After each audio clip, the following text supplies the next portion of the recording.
There's only one way to wake up in the morning. How the heck are you? Yep, that's it. Miller Shelter from the storm, huh? and Moulton. Yeah, sounds like a song. Southwest Florida's Fox Sports Radio. All guests appear on the Goldberg Noon Abraham Hotline. Goldberg-law.com. Yes! Oh, I like It's up to you now. It's up to you. I like it. Now, the best local sports show this town has ever heard. Here's Miller and Moulton. You're live.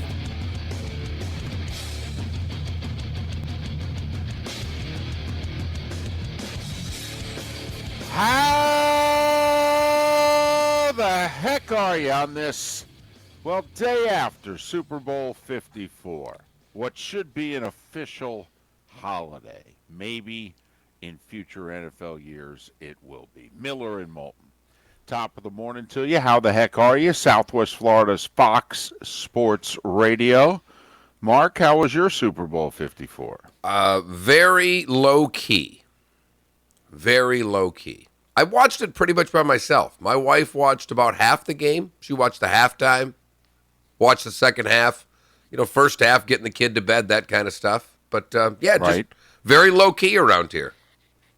Did you do what you did past years where attend one or two little things, pop in, say hi to people, get home by kickoff? Exactly. In fact, the wife didn't even come. The daughter and I made one party.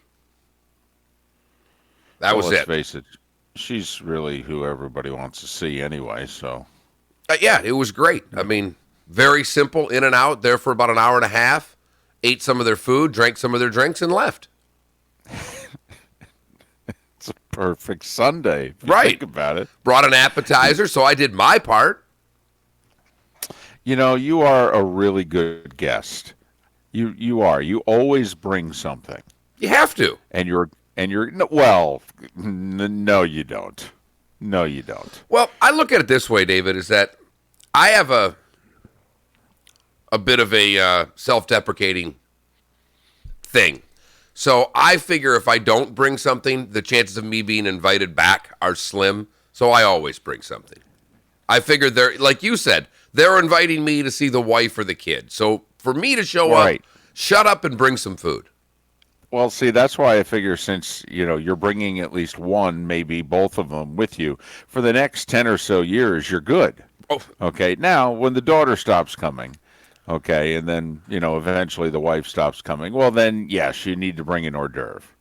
But I figure you're good for the next few years. The 2020s, you're probably okay. By the end of the decade, you probably need to start coming in with a dip or some deviled eggs or something. It's a dadgum good point, David. How was the game for you? I mean, you worked the Super Bowl. I was pretty much a little texting on Saturday because I got some news that I wanted to share. Right. And, the two of you completely blew off that news. I got cool from you. That's not true.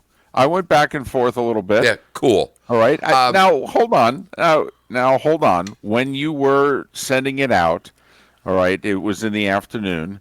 And traffic was awful. I stayed in Fort Lauderdale. All the meetings took place down by South Beach, and it took nearly 2 hours to go 30 miles. So, really? On a Saturday? Yes, it was awful. And then, had the hour-long production meeting, then took an hour to get an Uber because 4 of them canceled on us, and then took another hour and a half to get back.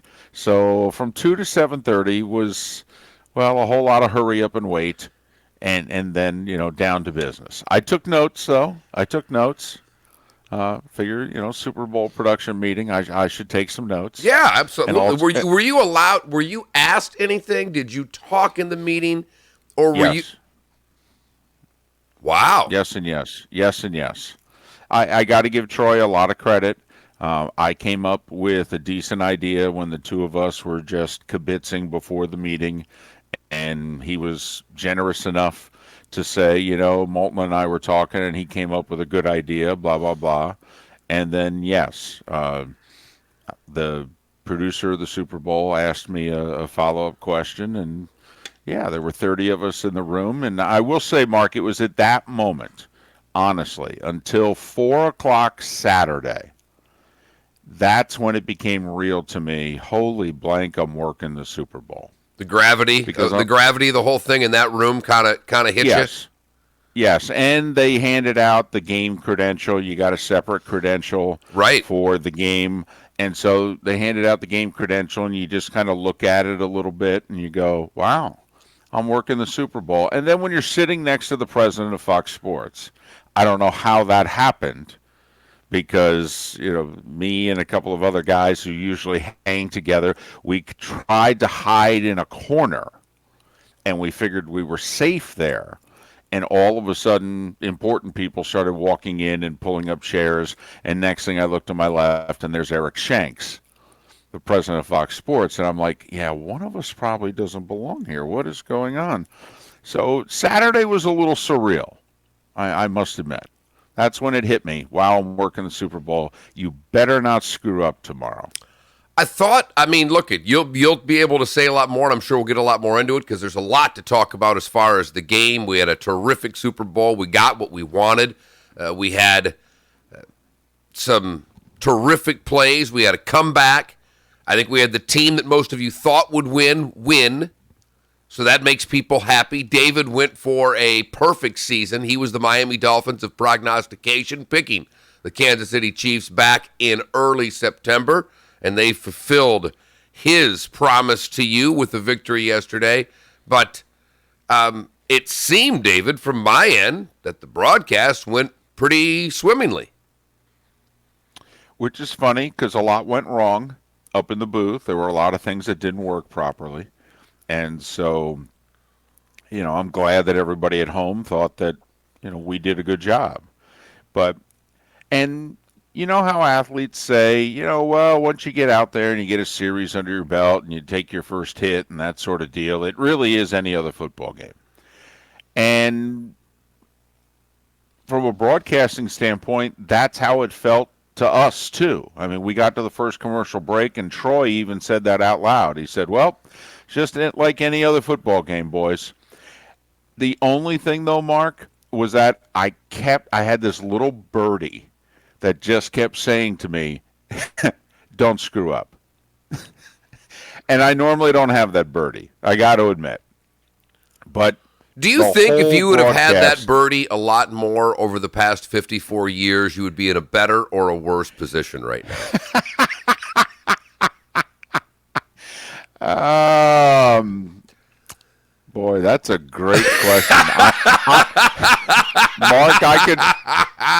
Mark, I can promise you that when I go to bed tonight, I am literally going to be staring at the ceiling going, all right, let's ponder that question. That really is an off-air. Take your time with that one, and I'll be in fact, I think you can take the whole drive back today and work on an answer for me tomorrow sometime around 5:30 in the morning.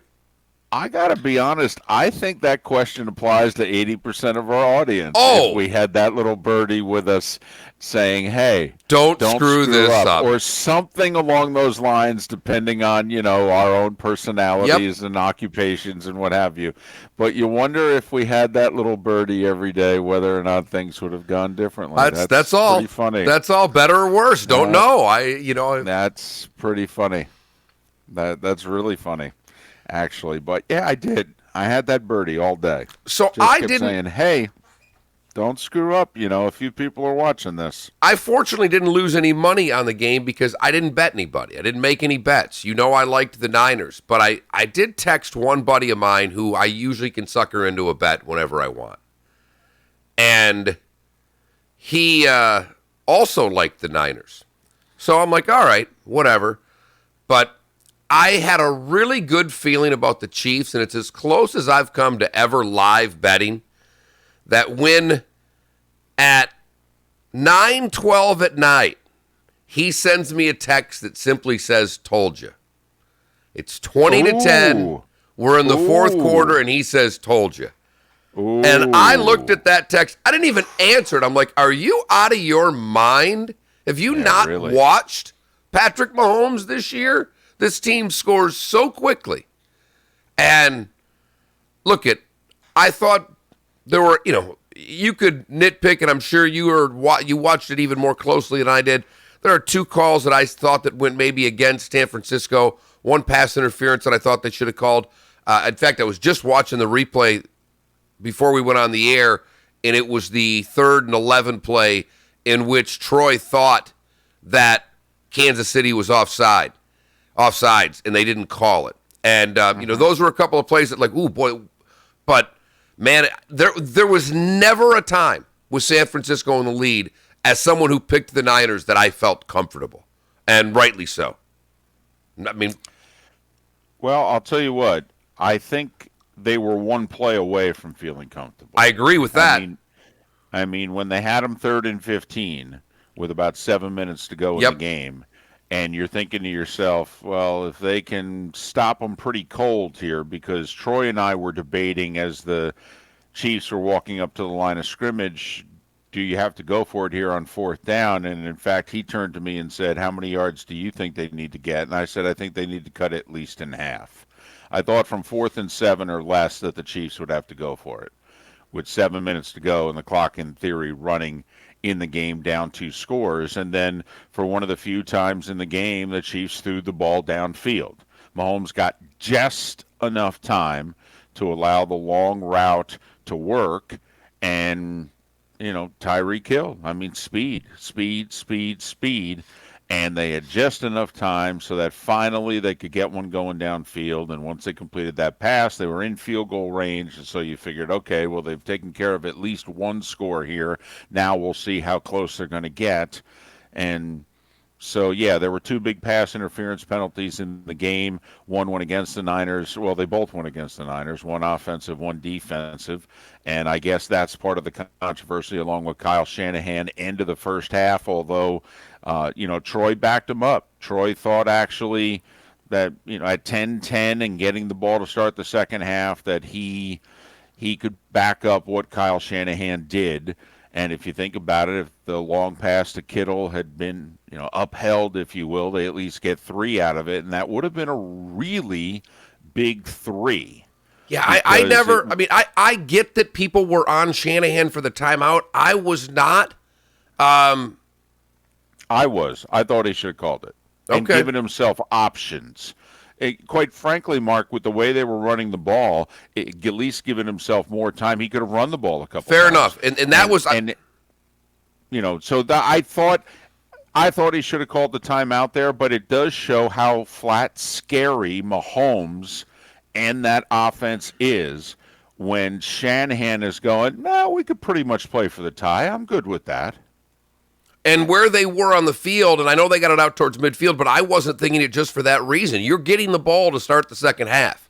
I don't want to take the chance with timeouts and give Mahomes the ball back, let him score, let Kansas City take the lead, because they had the ball, they got it to midfield. I get it, and I'm with you. Now, I thought that was pass interference on Kittle from the get-go. I mean, I thought he pushed. Yeah. I thought that was, in fact, I thought that was far more blatant. It wasn't even close compared to what Rudolph did in the Saints game. That was hand fighting. No, this one was hand fighting, and then it was a push-off. They battled, and then he pushed him. And I said it out loud when it happened. That's interference.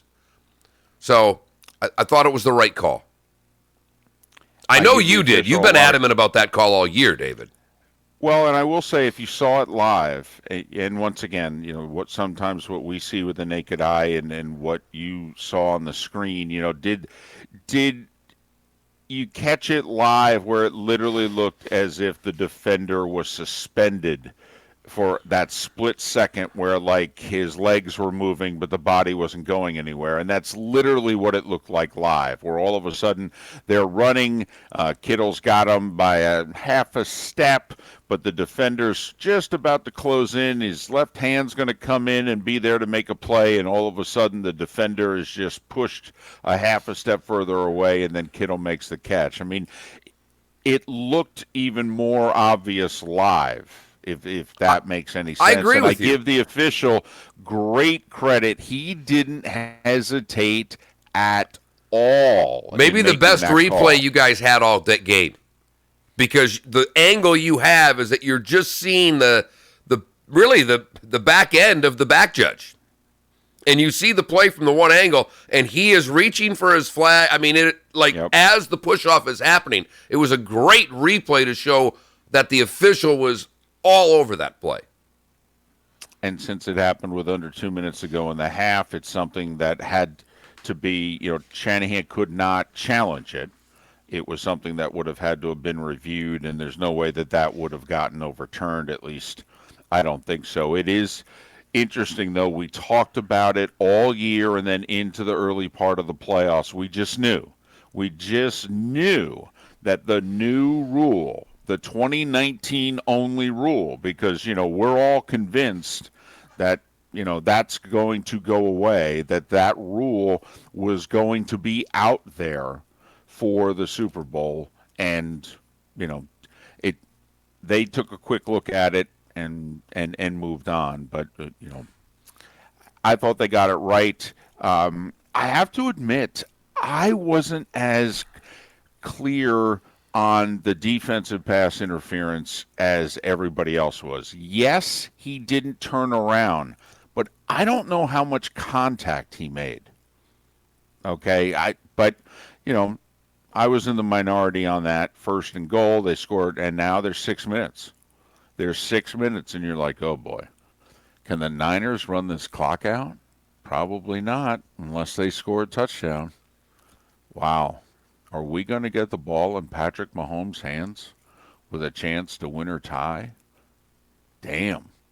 This is a pretty good at that moment, Mark, that's when I said, wow, I think people sitting at home are thinking this is a pretty damn good Super Bowl. Yep. Because you know how it is when you're working. It's like when, you were calling hockey, and all of a sudden you look up and you go, is this really 2-2 with 3 minutes to go in the third? I guess this is a pretty good game.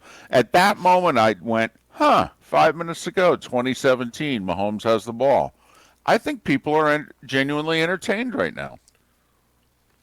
I know I was. Well, and we had said all week that we were pretty sure it was better for the sport for Kansas City to win. And I'll stick by that, and it was even better for them to do it the way they did. Patrick Mahomes finishes the job, and now we will... I mean, they're already overhyping Patrick Mahomes, which I didn't know was possible to do with what this young man's accomplishing, but it will begin in earnest here in the next few hours on radio stations across the country. It was weird to find out that he won MVP. We didn't find out. And when I say we, I mean Joe Spotter, Bill Garrity, myself, and one other gentleman. We were driving back to the hotel in Fort Lauderdale. We didn't find out until an hour or so after the game was over that Mahomes won MVP. I was a little surprised. I just was, because for 3+ quarters he didn't play very well. I mean, he had a good hour and a half in that game, maybe 2 hours, in which he was not very good. I mean, he had 103 yards at halftime. He had, 180 yards with. Would you have given it to Hill? Game. I was debating Hill. I also was debating Damian Williams. And for a moment, Mark, when it was 20-17, and it was Sammy Watkins one-on-one against Sherman, and he caught the pass to take it down to the 10-yard line, I thought to myself, is Sammy Watkins in play for MVP? Never thought he was, because he didn't get to the house there, David. He gets to the house there, you've got something. I know it was a big play. Hill's play was just flat out bigger to me, but I thought it might be Hill. But at the end of the day, Mahomes threw for the numbers. We lean on quarterback so hard for this, and he threw 2 touchdowns. He ran for another. It is difficult at the end of the day to give it to anybody but Patrick Mahomes. And 50 years, Andy Reid, a lot of great storylines with the Chiefs, and lost in all of it. The offense is going to get all the credit, but the Chiefs came up very big defensively in that fourth quarter. Very big. If you consider after Mahomes' second interception, the Chiefs gave up, I think, 2 first downs the rest of the quarter, and the Niners had the ball 3 times. I mean, they gave up a first down and then forced a punt, and then got a 3 and out, And then when they had the lead, they gave up a first down and ultimately turned them over on downs and then got the interception. So the Chiefs defense, which for the first 6 possessions of the game, quite frankly, San Francisco was really taking it to them. Really taking it to them. And this was the only thing, Mark, that I thought about Shanahan in the end of the first half. When he decided to basically, I'm going to take the tie going into the locker room. That was only the 4th time the Niners had the ball. And every single playoff game that Patrick Mahomes had played in up until that point, his team had scored 30 points. And I just kept having in the back of my mind, there's not a ton of possessions in this game. I don't know if you can just willfully give one up, because at the end of the day, you're going to need to score points to beat this team. I know they only have 10 at the half, but history says they get to 30. Why are you giving away a possession? And I think someone wishes you would have been in Shanahan's ear at that time, because one of the reasons I was into the 49ers for this game, and it proved me wrong, I told you for 2 weeks I was trying to figure out a way to take the Chiefs, I just couldn't get there, is that the Niners had the ability to win so many different ways. They could win low-scoring games, high-scoring games. It didn't matter to the Niners, where I felt the Chiefs had to win a certain way. And maybe somehow Shanahan, in the midst of what was going on, has convinced himself that we're doing what we've done to so many other teams this year, not named Kansas City. And eventually, Kansas City became Kansas City. And let's face it, the Niners were one play away from winning this game. I mean, with 7 minutes to go, and it's 3rd and 15. I mean, if they get an incomplete pass there or whatever, a sack, I mean, anything less than 5 yards, the Chiefs are probably punting, and they're going to win that game. I mean, they are. 3rd and 15 changed everything. And it was an avalanche from that point forward for the Chiefs and against the Niners. But they were one play away, and that one play just happened to be midway through the 4th quarter. They were that close. Starting 5 on the other side, and the most important question that we will ask post-Super Bowl yet to come here in the 6 o'clock hour. Wow, now you've got me intrigued. I will say, though, we've got Sean Salisbury next. Oh, well, good. Then you can blow off the starting 5, because let's be honest. Let's be honest. I think we know what it is. Kansas City Chiefs are Super Bowl champions.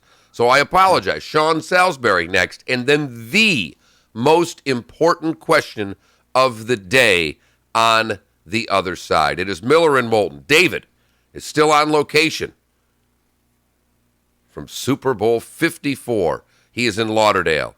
I am on the other coast, nestled in between Three Oaks Parkway and Estero Parkway, not too far from my driveway. On Miller and Moulton, Southwest Florida's Fox Sports Radio, streaming at foxsportsfm.com, and you are looking live at the Miller and Moulton YouTube page. We're simple people. And being simple clear. means what? You understand what we do. Wait a minute. 24 hours a day There were some moments. for 19 years straight. It's a very weird time to be alive. That's where we're at right now. Hit us up. We give you the best sports and entertainment talk on your radio. I'm trying to create a little bit of drama here. Imagine that. And what I mean by that is, This is Fox Sports Radio. Blue Emu Deep Penetrating and Odor-Free Formula supplies healthy muscles and joints. Blue Emu works fast, and you won't stink. Plantar fasciitis feels like pointed, sharp pain, very intense. It can make your eyes water. It makes you walk funny because you're trying to get pressure off your heel. I had instability. I was so frustrated. I didn't know what to do. And I was driving past the Good Feet store. I mean, why not? Give it a try. For over 20 years, we've been helping people like Teresa actually live the life they love without their feet getting in the way. They wanted to make sure they fitted me with the right thing. And so they brought out several different arch supports and gave me the opportunity to try them in shoes and walk around with them until they found the perfect ones for my feet. I had no idea that they would be that patient, and I had no idea they would be that kind. And you just knew, like, your feet, just when they got on the right ones, they were like, oh yeah. And it really did make a big difference. It made my foot not hurt. I'm Teresa, and that's my Good Feet story. See what we can do for you with a free personalized arch support fitting. at the Good Feet store. Call 552-FEET or visit us in Naples or our newest store in Fort Myers. If you've been denied Social Security benefits, here's something you need to know. The law firm you choose makes a big difference. In fact, Morgan & Morgan wins more than the national average in recovering Social Security for clients that were denied. That means that when you hire our lawyers, you have a better chance of recovering than with the average lawyer. And that's a really big deal. If you were denied Social Security benefits, call us. There's only one Morgan & Morgan. Dial Pound Law on your cell. Pound Law, that's all. Offices, Fort Myers and Naples. Listen to the Dan Patrick Show at work. Never boring, that's for sure. Streaming 24/7 at FoxSportsFM.com. We are Fox Sports. When you buy a Wellcraft boat from Boaters Landing, you get an offshore fishing boat designed especially to enjoy a long day on the water with family and friends. And you also get one of the best warranties in the business. Wellcraft's factory warranty is not just any 3-year warranty. It covers material, labor, and most boat components for 3 years. See Boaters Landing for details. Boaters Landing, delivering the dream for over 30 years. If a car dealer asks you for your tax refund, don't do it. You are just, if you've made David a is just taking down that food. I don't know if anybody else is watching. Other dealers want your tax refund at I mean, he is- Galliana whatever Chrysler that Dodge Jeep was, Ram in it- Fort it- it Myers. was just we an don't ale. need it. Right now, during the President's Day event, new Ram Quad Cab lease, just $299 per month. That's right. Motor Trend's Truck of the Year. Ram Quad Cab, $299 per month. Over 1,100 Chryslers, Dodges, Jeeps, and Rams. All at the absolute best prices in Southwest Florida. Qualifying purchases with 0 down and no monthly payments till August. That's right. 0 down and no monthly payments till August. And exclusive of that offer, Galliana Chrysler, Dodge, Jeep, Ram in Fort Myers will give you $6,000 minimum for any trade. In any condition, running or not, at Galliana Chrysler Dodge Jeep Ram, 1/2 mile south of Daniels Parkway on US 41 in Fort Myers. Open every day, including Sunday. Call 239-481-2600. GallianaCars.com. 36-month lease, 10,000 miles per year, $29.99 due at signing plus tax, stock, and dealer fee. No security deposit, minimum trade toward the purchase of select new vehicles. In stock units only. Offers don't combine. 11 years ago, it began with an invasion. They've awoken from their tombs, and they're coming to rock your town with terrifying funk from beyond the grave. Here come the mummies! Now, it's back and bigger than ever. FunkFest 11 hits Punta Gorda for 2 big shows, February 14th and 15th. FunkFest 11 will boast 2 stages featuring 11 bands over 2 days and featuring the return of Here Come the Mummies. Gonna get you. 2 days of incredible talent, including the amazing co-headliner, Lettuce. Got your also caller. featuring Robert Randolph and the Family Band, The Main Squeeze, The Nth Power, Funk You, Voodoo Visionary, Joe Marcinick Band, guest starring Nikki Gillespie, Jamar Woods of The Fritz, and Tony Hall of Dumpsta Funk, Dr. Bacon, The Head Tones, and Jamar Woods. It's FunkFest's 11th year, and it's a guaranteed good time, with a huge food truck and vendor village to keep you party. Get tickets and showtimes at FunkFestPuntagorda.com. That's FunkFestPuntagorda.com. Here we go! Now back to Miller and Moulton. No. This is Miller and Moulton. You're live.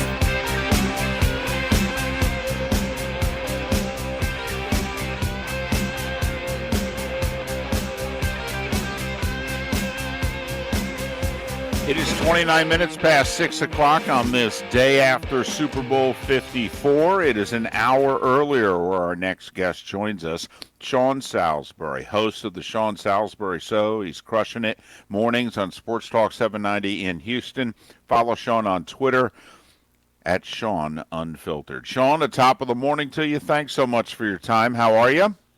I'm doing well, man. Good to be on with you. How you doing? Well, we are doing great. First, your thoughts. Just, as a fan, not even a sports talk show host and a former player watching the game, just your thoughts on what went down yesterday. I thought it was I liked dramatic innings, and it was. There was a few things that I was surprised how long it got to get Mostert into the game, and then a little shocked in the fourth quarter when the game was within 3 points, why they decided to throw so much, meaning San Francisco, even though Jimmy was having a good game. I mean, their MO all year long has been to wear you out and run it. So that caught me off guard. And you know what? Mahomes is, MVP, but it's amazing how good he is even when he's not real good. Because there was throws he missed that he would miss with his eyes closed. And mechanically, those are the times, and you heard Terry Bradshaw on the pregame show say it. He goes, the sidearm stuff, the no-look stuff, the off-balance stuff's all great, but then And I was thinking the same thing, but when it's not working, man, it looks bad. And he missed some easy throws, but as typical Mahomes, when he's down, he always finds a way to get things going. He's a special player, and it's hard not to root for both coaches. It's great for Andy Reid, but as a fan, we saw a little bit of everything. I thought the refs did a really nice job in the football game. It was a fast game, and the great players reared their head when it mattered. Hill made plays, Watkins, obviously Mahomes. You saw Garoppolo make a few plays, and defensively they got after Mahomes and made him scramble. They did everything they wanted to do, except when you blow a coverage and let a guy get behind you on 3rd and 15, and you can't keep him out of the end zone in the red zone, it's hard to win. And, it was really, they yawned their way. I don't want to say yawn, it was that easy, and they had to work for it, but they played an average offensive game for the Kansas City Chiefs and scored 31 points. So it was an impressive season. Andy Reid solidified. He's a Hall of Famer. I thought it was a really good watch from the halftime show as well to the game. So as a fan, regardless of who you were rooting for, we saw a little bit of everything. Big play, run, physical, hit, some vicious hits, but clean. And it was a good, clean game, but we're not coming out of it saying, oh, my gosh, they missed a call so bad that it cost somebody the game. It was really, really well officiated. And the best player on the field, which has been about every week this year, won the MVP, and that's usually the way it works when a quarterback protects the ball, and the 49ers weren't good in the fourth quarter. No, there's no doubt, Sean. Pretty well said right there. And I will say the halftime show enjoyed with the volume on or off. Understandably so, my man. I agree. End of the first half. If you're Jimmy Garoppolo, would you have? How would you think your conversation would have gone with Shanahan? How did you like the fact that they didn't call timeouts? I mean, it's easy to look back in the moment. I didn't have a problem with it. David did. So you're a quarterback. You're looking at that. You know how good Kansas City is. How did you think they handled the end of the first half? You know what? I always like aggressiveness. I lean towards that when I'm a coach or a player. But you had a lead, right? What were they? 3 points up at half? Is that what it was? No, it was tied. No, it was right? tied. 10-10. Yep. Yeah, tied at 10. You know what? I'm always one that you saw the big play, unfortunately, to Kittle, which was called back, but it was the right call. I get Kyle's thinking. Sack, strip sack, fumble. We call a timeout. We give them more opportunities. But I would normally. Do I think it cost them the game? No. Do I think a momentum switch and a little bit of issue on the pass interference call? Imagine the shift in momentum in the second half because they were coming out to get the ball. But I do believe the reason he did this. Now, I would have gone for it, trusted my quarterback, trusted my team, tried to get 3 points, and then you get the ball coming out of halftime, you go score again. Now you have their offense hasn't seen the ball for a while. But they strike so quickly, and then we've seen it every single game in the postseason. You blink, and you die a fast death when you're playing the Kansas City Chiefs. I understand why he did it. Do I believe it cost them the football game? I absolutely do not. But I'm one of those that, I always trust my teammates, especially we've come this far, and we were the most complete team in the NFL. Jimmy was out playing Patrick in the first half. I probably would have put the ball in his hand, given him more time and gone for it. That would have just been me, but I understand where Kyle was going, thinking we'll get the ball in the second half, we'll use up more clock. And it all comes down to you got to start fast and you got to finish fast. And while it wasn't one of those explosive starts, they just couldn't keep him out of the end zone. And what I think Jimmy was 3 of 11 late. And when it comes to the fourth quarter, you can't go 3 of 11 for 30 or 40 yards and win football games and turn the ball over. And both quarterbacks made some horrendous throws, but both made some really good plays. And you know what? Patrick Mahomes just proved why he's the best football player in the NFL, especially late. He's Sean Salisbury, host of The Sean Salisbury Show, mornings, beginning at the top of the hour on Sports Talk 790 in Houston. Follow him on Twitter at Sean Unfiltered. Sean, as we look forward, I mean, the Niners are damn good defensively. And granted, they were one play away. 3rd and 15, they get that stop mid-fourth quarter. I mean, who knows? The Chiefs may have been held to 10 points, for goodness sakes. But it's every playoff game that Mahomes has played in now. The Chiefs have gotten to 30. I mean, you just looking forward. He's 24. Hill, Watkins, they all look like they're coming back for at least one more year. I mean, does Kansas City have the start of something here? I think both do, to be honest with you. I said yesterday, I did a video and tweeted it, that I think both are set up for long-term success. I really do. And I had 3 keys going into the game. I said them all week, and I put it on video before the game again yesterday, guys. One was you had to get Mahomes dirty. Excuse me, and they did. I mean, they made him move around and forced him. And matter of fact, he ran into pressure a few times with his eyes down on the, looking at the passer. I said he didn't really have to. Ran into a couple sacks at plays. 2 is you can't give up the chunk play. You cannot, if you're the 49ers, give up the big play. And they didn't for the most part, other than the Watkins play in the first half. They didn't give up the big play. And then at the end of the game, they did. You let a guy get behind you, just can't do it. And then finally, I said, Sammy Watkins should have a big game because he's going to draw the single, and he's going to be the guy that they pay least attention to, and he's a veteran. And he made some plays. But, yeah, I think they're both set up for long-term success. The 49ers are young. Their defense is nasty. They've got a good quarterback, Mostert, and their run games. So Shanahan's are always going to run it well, and they're pretty good up front. The Chiefs, good gracious, they've got some good young players on defense, a couple KG veterans, but their offensive lines are very, very good. They'll continue to run the ball when needed, but they don't need to, obviously. They just mix it in. And you got Mahomes. And with Hill and Kelsey, who's a little bit older, but you can see he can still win. Both of these teams should be the favorite in their division again next year. I'm sure the Seahawks will have something to say. Arizona's getting better. The Rams are around. That's a tough division. But there's no question in my mind that I don't think either one of these are going away. And I do believe in the next handful of years or less, both of them are going to be back in a very similar position to be in position to be in a Super Bowl or win one. So they're set for long-term success in both the AFC and NFC. And it starts at the quarterback position, and both of them have pretty good players there. Well, there's no doubt. What advice would you give these two guys? First, for Mahomes, Sean. I mean, you played the position, and it's tough to right now look at a guy that we all think right now at this moment, he's the one guy we would all want to start our team with. But even with that being said, he can improve. What advice would you have for these two quarterbacks? Start with Mahomes, Sean. I would actually, guys, I'm a big, not robotics. I never want to coach him out of what he is, and that's that spectacular, as we saw, the ability to scramble, throw across his body, and make a big play or on the run. But I would grind on the mechanics in the offseason because you saw them break down at times yesterday. People love the sidearm and the off schedule and all that, but I'm going to tell you, look at the guy in New England, 9 Super Bowls, in the most part late in games when he's got good play. I mean, even when he doesn't, his mechanics don't break down and they sustain it. So I would teach him, just continue to make the simple play. The big play is going to come because you're so good, but don't take for granted. Don't just buy into all the fact that everybody's telling you, hey, man, you're so good with the no look and the sidearm and the 3-quarter and falling off balance. That'll get you in trouble. You can ask Brett Favre. I mean, he was so good at it. He's a Hall of Famer and a great player.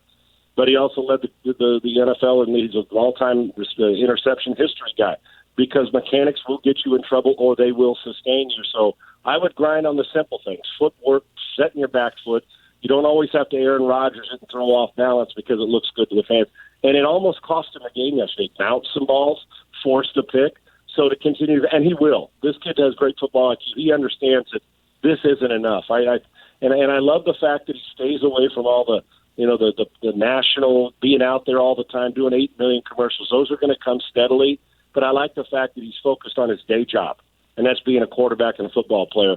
For Jimmy, I would say soak this up, look at it, study it hard, be your own worst critic about what you did right and what you did wrong, and come back and grind again. You had your team on the cusp of a Super Bowl win. It didn't happen, and if you're as good as I think he can be and that people think he can be, you take the negative and you say, okay, that's going to get better. I missed this throw. I shouldn't have forced this ball. And it's okay. But go back, take a couple weeks off, get football out of your mind, and get back to doing what you do and correct the handful of mistakes. And, guys, games don't come down to one play.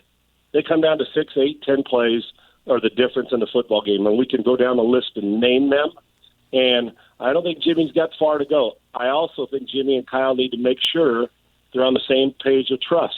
And I think that would be very, very important for Jimmy and Kyle to have that conversation too. He trusted him a lot late, and he didn't validate it.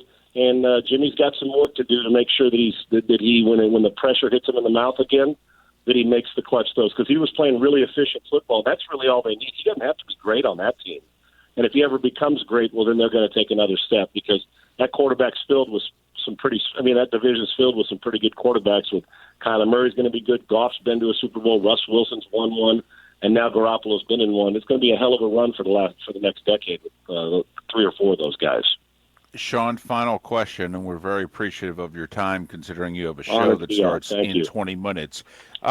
Since you call Houston home, this Astros cheating scandal, what has it meant to the city? What does it mean to the people that you listen to that call into your show?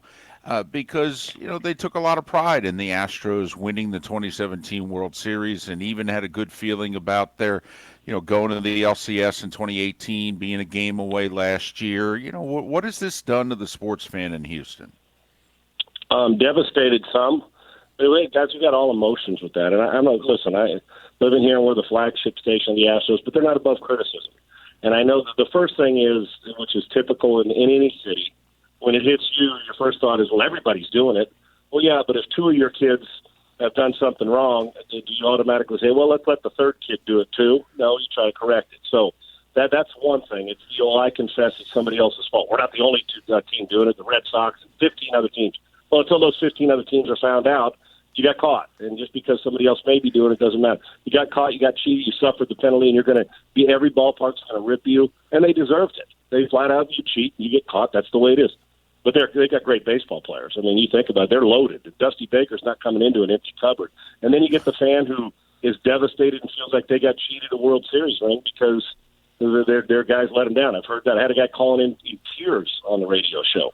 And then there's that, hey, we got caught, okay, they're not taking our championship away, the banner's still hanging, move on and let's go play great this year so we can at least squelch and quiet down all the detractors and the people who say the only reason you won was because you cheated. So it's a good organization. I think Jim Crane handled it right. It's a bummer for AJ and for Jeff Luhnow, but you got to move on from it. And now with these players, I mean, with Bregman and Correa, they're pretty damn loaded, and Springer and Verlander. They can go back and win the division, win 95 to 100 games, and this is huge for them to come out fast because they're going to take a lot.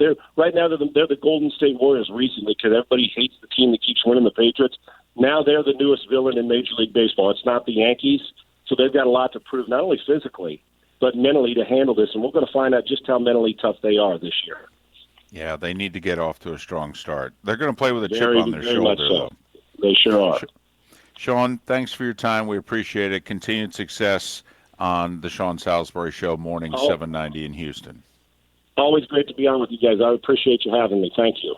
Sean Salisbury. Follow him on Twitter. A great Twitter follow at Sean Unfiltered. Sean Unfiltered. Sean Salisbury, kind enough, as we mentioned, to join us right before his show on Sports Talk 790 in Houston. Sean Salisbury. This is Miller and Moulton at 17 minutes before 7 o'clock. We'll digest some of what Sean had to say, also get to your texts and your thoughts for the first time as to Super Bowl 54, everything. It's more than just a game, the halftime, the broadcast, the whole kit and caboodle. Miller and Moulton, thanks for being with us. Southwest Florida's Fox Sports Radio. This is the Dan Patrick Show. Derrick Henry is a free agent. Ryan Tannehill is a free agent. If I'm the Titans, I don't bring either one back because I look at Raheem Mostert and go, do I need to bring Derrick Henry back at a big price tag? Plus, how long can you get that kind of mileage out of a running back who's a physical running back? Dan Patrick. And here they are. Weekdays at 9 a.m. on Southwest Florida's Fox Sports Radio and FoxSportsFM.com. Dr. Jim DiRespino from C4MH in Frank's Garage today, talking about New Year's resolutions. It seems like every year we want to turn over a new leaf, right? We're going to eat healthier, we're going to get to the gym, and then come February 1st, what? Nothing? And most guys say, I just don't have any energy.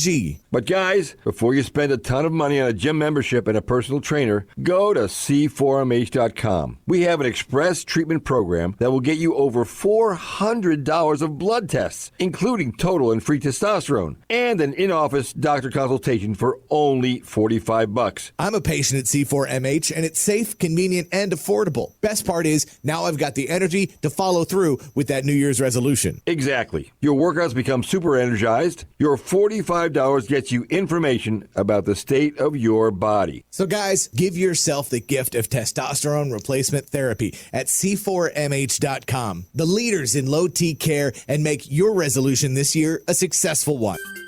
This is Mark Miller for Tim Tracing Motors, and I'm with Wes Dobbins, a very satisfied Tim Tracing Motors customer. Thanks, Mark. Over the past 20 years, my family and I have purchased at least 17 vehicles from Tim Tracing Motors. Everything from Beamers to town cars to Cadillacs to cars for our kids to the Toyota Avalon and Highlander that we currently own. We've always been impressed by the thoughtful, straightforward way that Tim and Matt do business. We especially appreciate that they're so picky about the quality of cars that they bring to the market. They have always stood behind their cars, and that's why we'll continue to be loyal Tim Tracek Motors customers. Well, there you have it. Visit online at timmotors.com. That's timmotors.com, or call to set up an appointment at 275-7900. 275-7900. At Tim Tracek Motors, they are confident when you meet them, you'll agree that you've never been to a dealership like theirs before. Visit online at timmotors.com. That's timmotors.com, or call to set up an appointment at 275-7900. 275-7900. Pool need a checkup? Call the doctor. The Pool Doctor. Hi, Dr. Mark here. Do the math. Taking care of your pool is probably not a good use of your time and money. Free $50 Bonefish gift certificates when you sign up for one of our award-winning weekly service plans. We're a family company, and for over 40 years, we've been doing business right. The prescription is the Pool Doctor for award-winning pool service, repairs, and unheard of $39 diagnostic calls. That's mypooldoctor.com or 239-574-1133. State certified CPC 057088. On 2nd and 7, Johnson takes a snap and rolls right. Oh, and he goes down hard. Flags fly on the play. There's a lot of laundry on the field after that hit. Dirty laundry piling up? New Image Cleaners can help. New Image Cleaners has been Southwest Florida's #1 local cleaner since 1975, offering dry cleaning, shirt service, tailoring, and even free pickup and delivery. New Image Cleaners at 2 Fort Myers locations and online at newimagecleaners.com. newimagecleaners.com. Attention, men. It's a proven fact that a lack of intimacy in a relationship can hurt self-esteem and lead to emotional detachment. Let the Fort Myers Men's Clinic help you create the relationship you have always wanted and put an end to ED and PE with one visit. Erectile dysfunction and premature issues are simple to eliminate with the right treatments and the providers that understand how they work. The doctors at Fort Myers Men's Clinic offer the latest and available treatments with same-day solutions for erectile and premature issues. You can increase ability and stamina in just one visit. Most men think the little blue pills or testosterone are the only options. Not true. Call 239-317-7777 to meet with the licensed medical providers no matter what age you are. And even if you have diabetes, high blood pressure, or have had your prostate removed, they can help you. 239-317-7777, 317-7777, or go to FortMyersMen'sClinic.com. Now back to Miller and Moulton. All right, now we're getting somewhere. No. This is Miller and Moulton. You're live.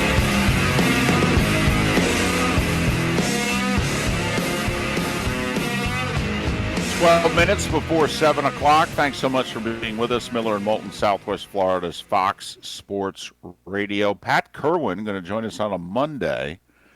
He will join us in the aftermath of Super Bowl 54, Chiefs 31, Niners 20, which means a Kansas City win, a Kansas City cover, and the game went under 53.5, 54, wherever it is that you got it. So the game, once again, second year in a row, Mark, game goes under. Yeah, the only bet I won was Kelsey more catches than Kittle. Other than that, I did not have a good day, not going to lie. Looked pretty good for quite a while there. It did. 12 minutes to go was when Mahomes threw his second interception. Niners took over 1st and 10 at their own 20 with 11:57 to play. They run the ball into the line, and they get 6 yards. Come back, play action, pass over the middle to Kittle. 1st and 10 at their own 38. And the clock is a-ticking. They're going to take the next snap with a little more than 10.5 minutes to go in the game. And from there, well, it just didn't go well for San Francisco. No, it didn't. It just didn't go well. And, David, I was looking through different social media, and you're not on Facebook, and what a great move that has been for you throughout life. But your wife is. She and I are friends. She is. So I saw a pregame photo of you with the gray jacket and the red tie and the white shirt. And David, as I said, there has been one question that we have wanted to know all day. It is the most important question. Screw Mahomes, Garoppolo, the Chiefs, the Niners, blah, blah, flippin' blah. Okay. Did you stay clean or not? That's the question? It's all people on the text line want to know. No one cares about the game. Did you make it through all of the eating that you did from 3 until 10:30 when that game ended, and keep the shelf clean? Yes. Although I got 2 bets right. I have to admit, I ate far less than I thought I was going to. Did you share the fact that there were odds on what you would spill on yourself with any of your coworkers? Oh, yeah, because I got made fun of for getting so dressed up. Oh, everybody just You were the only one in a coat and tie? I was the only one in a tie. Ed Svita, the stats guy, brought a sport coat with him, but he just had on a glorified T-shirt and then put the sport coat over it. And Bill Garrity, Joe Spotter dressed normally. He had jeans and a top on.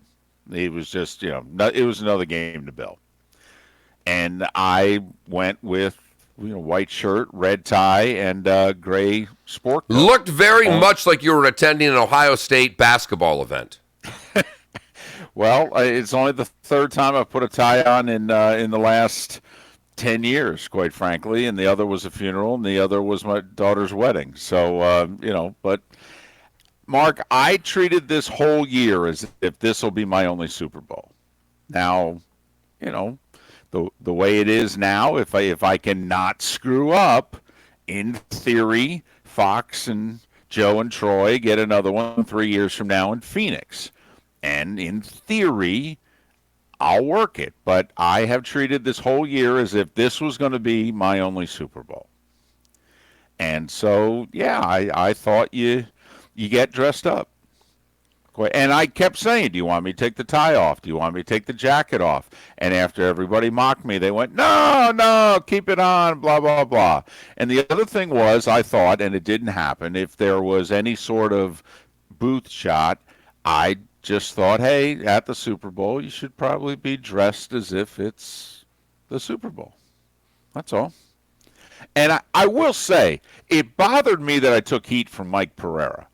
The world's most interesting man there, who's always dressed to the hilt. Yes, he is. You've been there. Mike looks great. Right. He's a good-looking guy. His suits have a little style. There are some people when they put a coat and tie on that it just fits them. That they look better in a coat and tie than they do in regular clothes. You're not one of those people, David. Thanks, Mark. And Pereira always has the vest, and you literally expect him to have the gold watch hanging down from somewhere. I mean, he does. He's the world's most interesting man. He may have a pocket watch. If he pulled a watch out of a breast pocket and looked at the time, you'd go, yeah, makes sense. Exactly. He is someone who looks better. Like, he looks better now than he ever did on the field. Hockley, no way. Hockley looked better on the field than he does now. Right. And when Mike Pereira was giving me a hard time, and boy, was he giving me a hard time with a playful smile all day, I'm like, wow, I thought you were going to be the one to appreciate this the most. And I warned them all. I said, hey, if you guys are foolish enough to keep me around 3 years from now, I'm wearing a shirt and a tie and a jacket. I've got to be honest, David. You have nowhere to go for the next Super Bowl but a tux.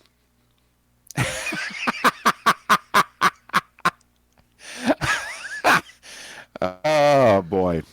I've always thought that was a little bit ridiculous. I mean, why is it that in boxing they're all in tuxes? I don't get it. Never understood it, but I own one just in case I ever get the call to call a fight, David. I'm ready right now.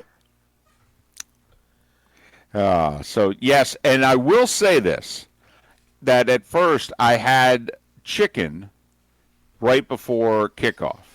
I'd say a half hour before kickoff. And I'm not going to get in any trouble there. although I did eat it with a knife and a fork, which I never do. That's how paranoid I was of spilling. But halftime, a big thing of meatballs loaded with marinara sauce. I mean, Aikman and I were trying to out-meatball the other because he loves his meatballs. And we were both eating quite a few of them. And I was really worried, Mark, really worried that we were going to have some spillage. But you stayed clean? I did. When I came back to the hotel at midnight, we got back here, and I looked at the white shirt, and I examined it closely. I'm like, okay, all right. And I took a look at the tie as well. I'm like, this is important. Because if there was any, I was going to take a picture of it. I was going to man up. I was going to take a picture, and I was going to say, well, yep, I did it again. But I didn't eat nearly as much as I normally do. And was there a post-game party? There was, but it was down at South Beach, and I wasn't going to do that because then I would have had to somehow get back here. I would have 1 minute, no sleep, and no. So got back to the hotel at midnight, and had bought a 12-pack. When you said 12, I thought you were going to say a 12-inch pizza. And so we sat around for an hour and a half and just unwound and, went to bed and got my beauty sleep so I could appear here on our brand new YouTube channel.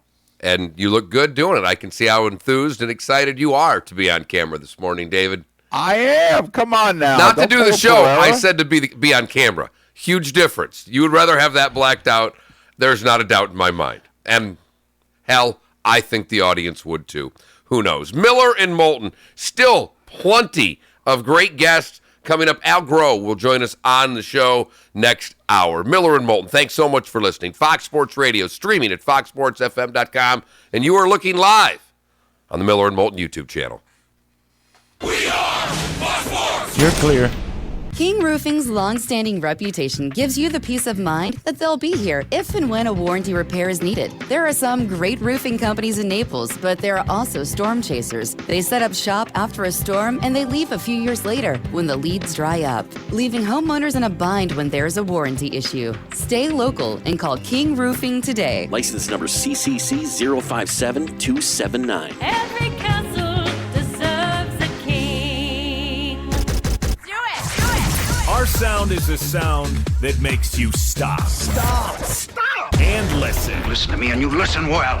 It's a collective voice that calls out to you, the fan. We get a lot of zany people that call in. This is our sound. We're dealing with sick people here. They're just absolutely nuts. Crazy stuff happens. I still like who had the better ass for their age, David.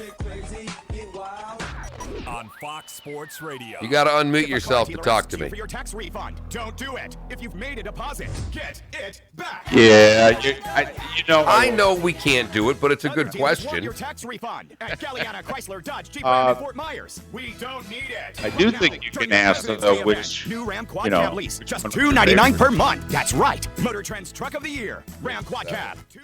What's that? I do think you can ask which one was your favorite.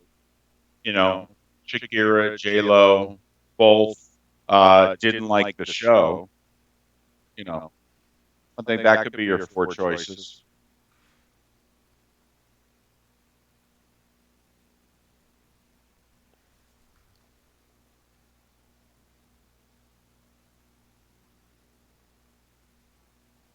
All right, we can do that. Like my best friend thought Shakira stole the show.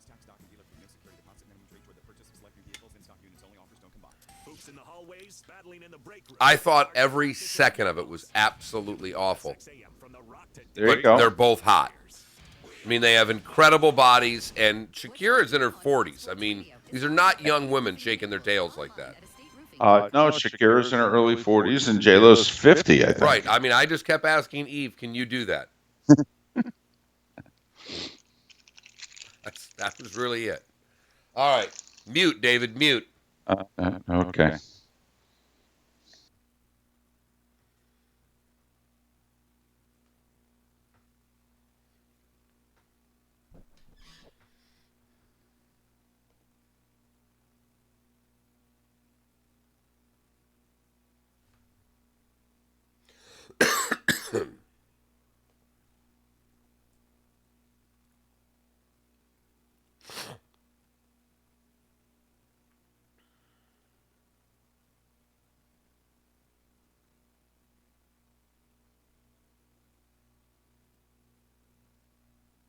There's only one way to wake up in the morning. How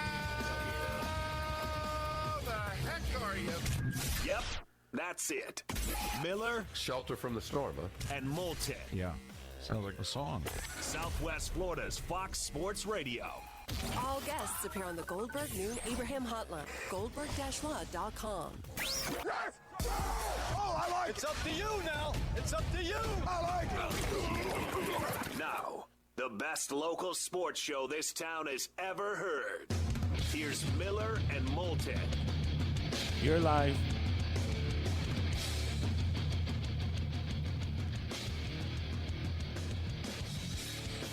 Rapidly approaching a couple minutes past 7 o'clock on this day after Super Bowl 54. I come at you from Fort Lauderdale, ready to drive across the alley. Later on this morning, Mark from the cozy confines of the 239, and it was a hell of a weekend for the 239. Thanks so much for being with us, Miller and Moulton, on Southwest Florida's Fox Sports Radio. Edgerrin James getting in the Hall of Fame. Boy, you called that, David. Yeah, I thought he would get in. I thought it was his time. There were no quarterbacks. He was the only running back.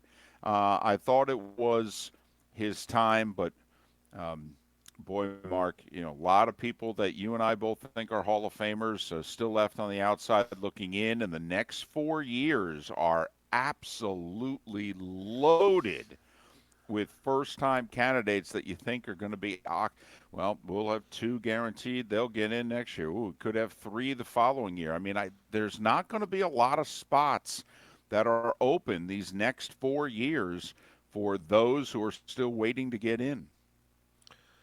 No, we've talked about this a lot. It's quite a long jab. They did get a couple of the linemen in. I was surprised at which ones they selected. You and I both thought Faneca was going to go. He did not. But the others are deserving, and that's the thing. It's what's so hard about this. Troy Polamalu got in. Well, 2 safeties. 2. I was one more than I thought was going to get in.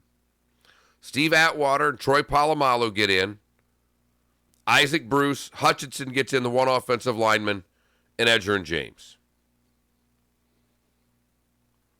I thought Richard Seymour was going to get in. I thought instead of 2 safeties that they were going to put in a defensive lineman. It was funny. I was shocked because we've joked about the Pittsburghese factor of the Hall of Fame. When the news came out, my wife looked at me and she said, "Is Troy Polamalu a Hall of Famer?" Like, wow, good for you. Big Steelers fan there. Yeah. I think he was, actually. I thought he was. I think he is. Player. I didn't know if he was going to get in for, it's like I said, this is really tough. It's where I vehemently disagree with Deion Sanders that there's too many people in. They get to this list of finalists. I have a tough time breaking these guys down. But Edge gets into the Hall of Fame, and then, of course, Sammy Watkins gets a ring with the Chiefs winning 31-20 over the Niners in Super Bowl 54. Your thoughts? 249-8167. 249-8167. Of course, when it comes to the Super Bowl, it's more than just a game. It's the broadcast. It's the new graphics. It's the halftime. It's the post-game questions. And it just, what'd you think? Well, on those things, if you're asking me, David, thanks for letting me know there was new graphics. Had no idea. And it's something that I don't care about personally. Didn't pay any attention to. Post-game, I went to bed the second the game was over. And I mean the second. I went to bed with 1:31 left and watched the rest in bed. I was exhausted. Been a long weekend. The wife got napped Saturday and Sunday. I didn't get a one. And as far as the halftime, I think it would have been better with the volume off, but I wasn't allowed to do that. But I've got to tell you one thing. And I said this to my wife several times during the halftime show. Honey, can you do that? and I hope that she cursed at you. Although she's too sweet to do that. But I think I asked that 4 or 5 times. Can you do that? It was something to take it in from the stadium. It was the one time since we knew that halftime was long that we kind of let our guard down. And we, I don't forget what we did because, they need a few minutes to set everything up. And then all of us made sure that we were back in the booth to watch Shakira and J-Lo. And then we know that once it's done, we still have basically a normal halftime. Because a normal NFL halftime is around 13 minutes. And I think after it was done, we had about 13 more minutes until we, in fact, started the third quarter. So we were all in the booth, and we were all watching and taking in the show. And it is something to behold in person for those who have been fortunate enough to be at a Super Bowl. It's just, wow. I mean, you feel it. Granted, tickets are expensive, but they do put on a hell of a show, Mark. I mean, they really do. There's a few people that I know that were at the game and besides the game that they commented in which they're like, between the pregame and the halftime, I mean, they go all out. They're not just depending on the game to entertain you and give you your money's worth. And, it was a hell of a show. I don't know what it looked like on television, obviously, but they're two beautiful and talented performers, and boy, did they perform. They can definitely shake. I liked Shakira better than J-Lo for what it's worth. I always have for what it's worth. But I'm one of those people that I look at the halftime show. It's not for me. So I really don't care, if you know what I mean. I'm not trying to say that in a bad way. It's like that does nothing to either enhance or detract from the Super Bowl to me. The only time that it's enhanced it was the Prince one, because that to me is the standard bearer for all halftime shows. And I still kick myself every day and will for the rest of my life that I interviewed whoever the hell we interviewed so that I didn't go up and watch Prince's press conference when he played 4 songs live. It is one of the biggest regrets of my life. But it was fine. The one thing that I'm most curious about the halftime show is that we do have a text that said the halftime show was trashy. When J-Lo got on the pole, I got out my wallet and fanned $5 bills all around the fan cave. Saw another post on Facebook this morning from a friend of mine's wife who lives, I think, in Kentucky, talking about, I respect what great physiques that J-Lo and Shakira have. I'm 50, but watching that with my 10-year-old son was weird. Don't let him watch it? I mean, I don't know what to say there. What did you expect Shakira and J-Lo to do? I mean, did you expect anything different than that? Because I didn't. I expected, when there are prop bets on whether one, both, or neither are going to show cleavage during the event, what did we think they were going to do? They're going to go out there and shake their hinds ends for 10 minutes, 15 minutes. I will say I thought this was one of the few halftimes in which maybe they did keep you in mind when they booked it. All right, because normally the halftime is something to appeal to the women. And while the women were certainly entertained and admire those two artists, I don't think the guys mind the halftime entertainment this year in comparison to some past years, if you know what I mean. My best friend thought that Shakira stole the show. And I will say, watching it live, obviously you don't get the close-ups, and you're watching it, mostly. Yeah, you didn't see her flick her tongue at us. Screen. If you thought she stole it before that scene, she definitely stole it when she tongued the entire 300 million people watching. I mean, I did pay attention to, there was a subtle political statement that I thought was made. Also, J-Lo's daughter singing. I was like, ooh. But then I have to admit, I had to go back to work. So I let my guard down for a few minutes and then was like, okay, and go back to work. And I don't think the halftime show is done for anybody listening to this show. Everybody that listens to this show, by and large, watched the Super Bowl. If you didn't watch the Super Bowl, I'd love to hear from you because or listen to it. You know, someone said they listened to a little bit of Kevin Harlan doing some things. But, I mean, if you didn't take in the Super Bowl and you're listening to Miller and Moulton, boy, you are a 1% part of our audience. The halftime show to me is done for my wife, for other wives, for people that are watching. If Name It was doing the Super Bowl, is that going to change whether or not you watch? That's for bringing other people in. This is the Jay-Z part of this. They're trying to boost their audience. Now, I don't know how getting younger applies with putting a 50-year-old and a 43-year-old out there. That's a different conversation. But that was made and done to me for women. It wasn't done for me. And I laugh at all these people talking about it was inappropriate for kids. First time, what was it, 8:30 when that started? Yeah, right around 8:15? My daughter had been in bed for an hour. So what kids are we talking about here? If your kids are up at 8:30, they might be up too late, Mom. I mean, don't start questioning Fox Television for what your kids should watch. That's your job. That is not Fox Television's job. Besides, like this person pointed out, if you would have watched the Pitbull on the pregame, that was far more inappropriate than anything that was at halftime. Anything. 249-8167, 249-8167. One last little note. My favorite part of the Pitbull performance was the dancer on the far left, for those of you scoring at home. All righty then. 249-8167 on the Williamson Brothers Marine and Roofing text line. Your thoughts on anything and everything having to do with Super Bowl 54 and the Chiefs, just when it looked as if the Niners were about to put them away. And, well, you know, the heavyweight, I don't know about got up off the deck, but was able to finally land a big right hand. And then that turned the fight around.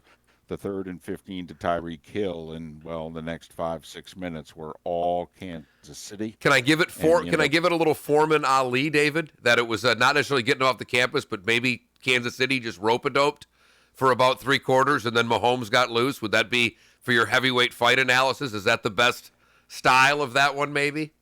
Well, put it this way, though. The Niners were in control seemingly for so long that we forgot that it was 10-3 Kansas City. Mid-second quarter. And the Niners were facing a drive in which you're like, you know, if they don't do something here, Kansas City's going to get the ball back, and they're probably going to put another score on the board, and they're going to go into the locker room with a 2-touchdown lead, and this sucker might be over. In fact, Mark, when it was 7-3 and Kansas City was approaching the red zone, early to mid-second quarter, I'm thinking to myself, the Niners better hold them to a field goal here because 14-3, this sucker could be over. So, but that seemingly so long ago, and it is the one thing in which, you know, it was brought to our attention, Super Bowl 25, when the Giants against the Bills, and they had that long drive before the end of the first half, and then they got the ball to start the second half, and Jim Kelly in that offense for over an hour, the only play they ran was the kneel down at the end of the first half. Well, when Mahomes had the shaky third quarter and the Chiefs had the shaky third quarter, there was a part of me that's thinking, man, you know, this whole end of first half, 30-minute halftime, and then start of the second half, when you don't have either one of those possessions, it's damn near an hour since you're running plays. And I thought that contributed to Mahomes, in particular, being off in the third quarter. I mean, the Niners deserve all the credit in the world for helping, and they were whooping them up front. But, you know, there were a couple of passes that he threw in the third quarter, and I at least thought to myself, well, he looks like a guy who hasn't thrown a ball in an hour. So, and it felt even longer there. Did the commercial breaks feel longer than a normal game? A couple times it did. A couple times, because Troy and I were able to talk to one another more than normal. So there were a couple of times in which I'm like, wow.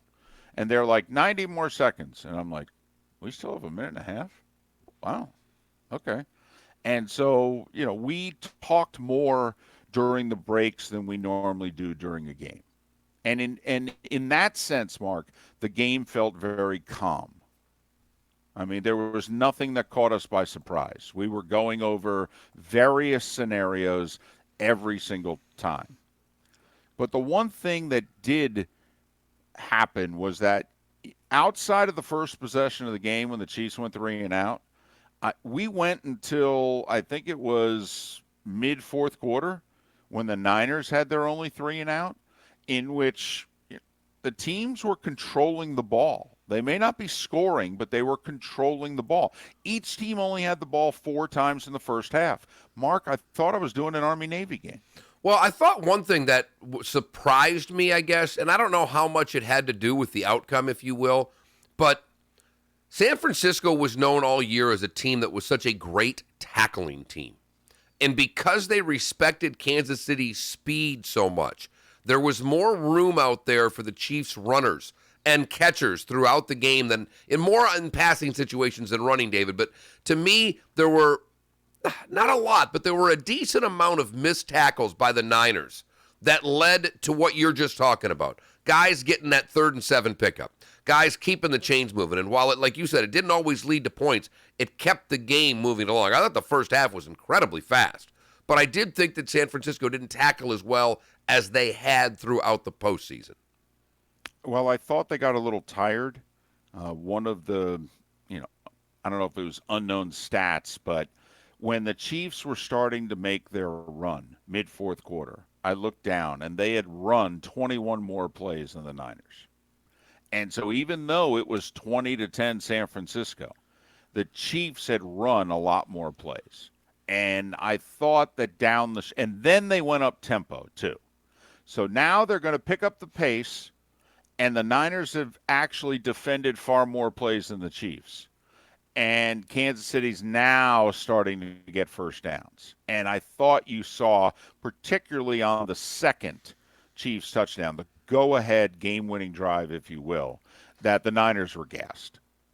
And that they didn't have much for the Chiefs on that drive. They were gassed. They'd been on the field a long time for the drive before that. The Chiefs defense gets a 3 and out, and then they go right back on the field, and the Chiefs are going up-tempo again. And I thought at that point that was kind of like the body punches from a fighter, that the Chiefs had softened that Niners defense up, and with 5 minutes left, they didn't have a lot of resistance. But yet, they got the ball back, 3 minutes to go, they're down to score. I mean, it was right there for Jimmy G and the Niners. They had 3 timeouts, 3 minutes, 85 yards. I mean, that's when Joe pointed out that, well, it was a while ago, but same stadium going in the same direction. Joe Montana did this for the Niners one time, and here's Jimmy G in his Joe Montana spot. Can he do it? And turns out they couldn't. I agree with Sean Salisbury earlier on the show. I thought the Niners should have kept running the ball a little bit more. From up when they were 20-10 up to when they were 20-17 up, and even, quite frankly, when they were down 24-20. I didn't think that they had to put the entire game in Jimmy G's hands. Well, and that seems to be the main thing the texters are saying, David, is that there's that 2nd and 5 there in the second half.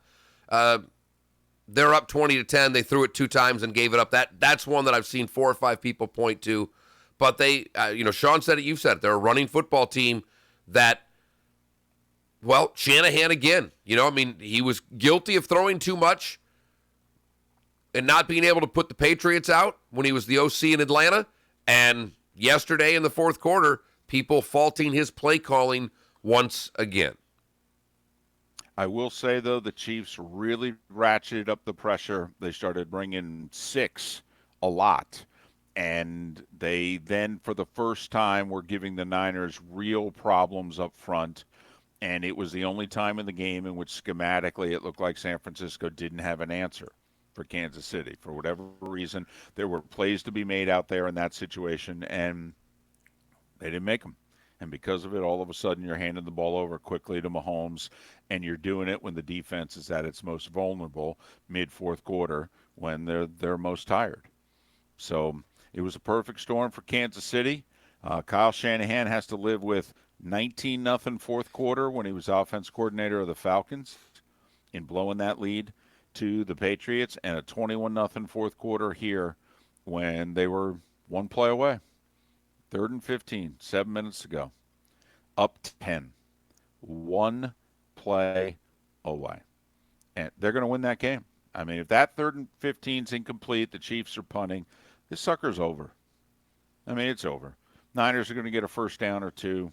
They're going to take half the remaining time off the clock. Chiefs are going to have to start burning timeouts. And, maybe the Chiefs would have lined up for an onside kick down 2017 or 2013, something like that. But, the Niners were really 1 play away, 3rd and 15. They make a play there, they're going to win. That's the fine line. That's the fine line between winning and losing. I thought they should have been more aggressive at the end of the first half, though. And to me, Mark, being more aggressive is just lining up and running the ball. Honestly, that they had scored their last 2 times they had the ball, and I thought they just should have, kept running. Kept running. Soften that defense up. Keep going. Well, and I think looking back, the hindsight of that, too, is, David, the more plays you could have put on Kansas City, the more, because you said it, that 49er defense, by the time the fourth quarter came around, was spent. I just had in the back of my mind that I know this game's going kind of at the tempo you want it to, and you held them to 4 possessions in the first half, but do you really think you're going to win scoring 20 against the Chiefs? I mean, don't you have to think you got to get to at least 27? And I had in the back of my mind, hey, Mahomes and the Chiefs have played 4 playoff games in the last 2 years. They've gotten to 30 in all 4. Don't you in the back of your mind think you got to get to 30? That, you're avoiding the big blow here for so long. At some point, they're going to hit some plays. Don't you have to get to 27? Don't you have to get to 30, 31? In the back of my mind, that's what I had there. Hey, they were up 20-10 with 9 minutes to go. They were up 20-10 with 7 minutes to go in 3rd and 15. So I think it's to overly criticize Kyle Shanahan and company, I think is just us being overly harsh, which we have a tendency to do in 2020 hindsight, because they were so close to it working perfectly. But I just thought that they were playing a couple of times with fire, if in fact or when in fact the Chiefs were going to start to hit a couple plays. But so close. Oh, so close. And as we have pointed out all last week, Mark, you really never know when you're going back. You really never know. You think you are. I mean, the Niners are young. They got cap room. They can get better. Yeah, the Niners are in the toughest division in football, too. It's one of the toughest. I mean, look, who went to the Super Bowl? Who went to the Super Bowl from the NFC last year? That would be the Rams. Okay, put it this way, David, and I'm with you. The Niners are really good. But if I were to make a bet right now with you, and you have 2 choices, the Niners go back to the Super Bowl, the Niners miss the playoffs, where would your money be? Ooh. Well, considering how well teams who have lost the Super Bowl have done the very next year, I think I'd bet on them missing the playoffs. Bingo. They got to play a first-place schedule in that division, the toughest division in football. And there's a good likelihood. I mean, Arizona's definitely going to be better. And I don't know that Seattle and the Rams are going to be worse. Bingo. I mean, let me know if Seattle re-signs Clowney. Well, it's tough for the Niners to be just as good. They went to the Super Bowl. Guys are going to get paid. It's the way it works. Miller and Moulton. Al Groh will join us coming up on the other side, part of Westwood One's coverage. And Curtis Seabolt. Boy, imagine if he'll have any voice. He's from 810 WHB in Kansas City. The Chiefs, at long last, win the Super Bowl. And Pat Kerwin to join us in an hour right here on Miller and Moulton. Thanks so much for waking up with us on Southwest Florida's Fox Sports Radio. This is The Herd with You're Colin clear. Cowherd. You saw Ryan Tannehill this weekend trailing, trying to go toe-to-toe against Patrick Mahomes. What that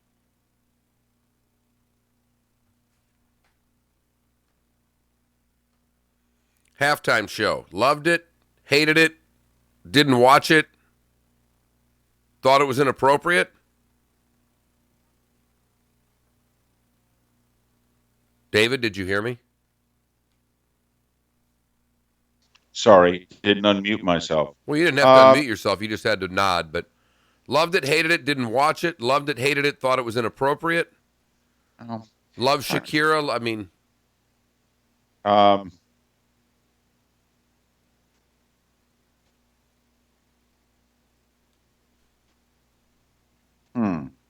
what was it we were saying 30 minutes ago about halftime? How did we want to phrase it? You were like Shakira better, like J-Lo better. How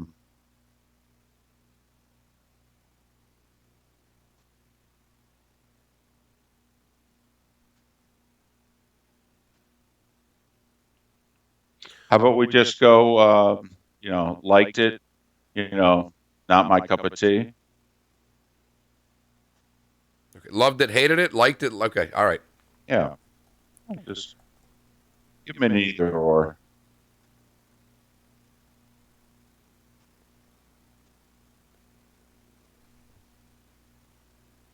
Breakfast sausage made entirely from plants be that satisfying? Guess the best way to find out is to taste for yourself. The original Beyond Thick Burger and Beyond Sausage Biscuit, now at Hardee's. Hardee's Beyond Meat products are not vegan. The products are cooked on the same surface as meat. On 2nd and 7, Johnson takes a snap. That got loud. Oh, and he goes down hard. Flags fly on the play. There's a lot of laundry on the field after that hit. Dirty laundry piling up? New Image Cleaners can help. New Image Cleaners has been Southwest Florida's #1 local cleaner since 1975, offering dry cleaning, shirt service, tailoring, and even free pickup and delivery. New Image Cleaners at 2 Fort Myers locations and online at newimagecleaners.com. newimagecleaners.com. I'm a busy person. Catch the show anytime. Check out MillerandMoulton.com and subscribe to the daily podcasts. Why would someone take a chance on purchasing a frameless shower door from a Mute big yourself. box store or an online discounter of an obscure brand, and then try and find a licensed, qualified installer to put it in? Make sure you mute yourself. Directly with a local, family-owned business that consults, measures, No, I manufactures, did mute and myself installs before when all that was going on. brand of shower doors. So My Shower Door I is a just family-owned unmuted and myself operated business 5 and has seconds the ago. highest ratings on Angie's List and Home Advisor. Want to see more? Go to myShowerDoor.com. If you needed heart surgery, who would you call? A doctor who's done it every day, or a doctor who's done it once a year? The same is true about your erectile dysfunction. At the Fort Myers Men's Clinic, our Florida physicians focus on one thing: solving your ED. High blood pressure, diabetes, high cholesterol, prostate cancer, these all contribute to your ED. And our physicians at the Fort Myers Men's Clinic know how to solve your problems. We have over 50 different custom formulations tailored just for you. You get to try the medication containing FDA-approved ingredients right in our office. Your total cost for the consultation, test dose, testosterone, and PSA test is only $99. If the test dose doesn't work, you pay us nothing. So you have absolutely nothing to lose, but everything to gain.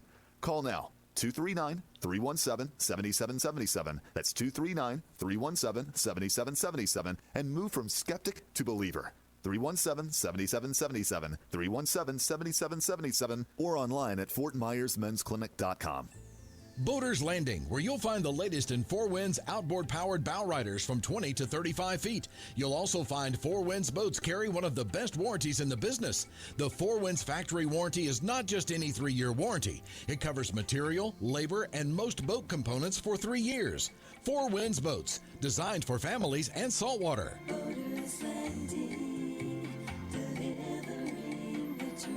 Boaters Landing, delivering the dream for over 30 years. Here we go. Now back to Miller and Moulton. Got your caller. No. This is Miller and Moulton. You're live.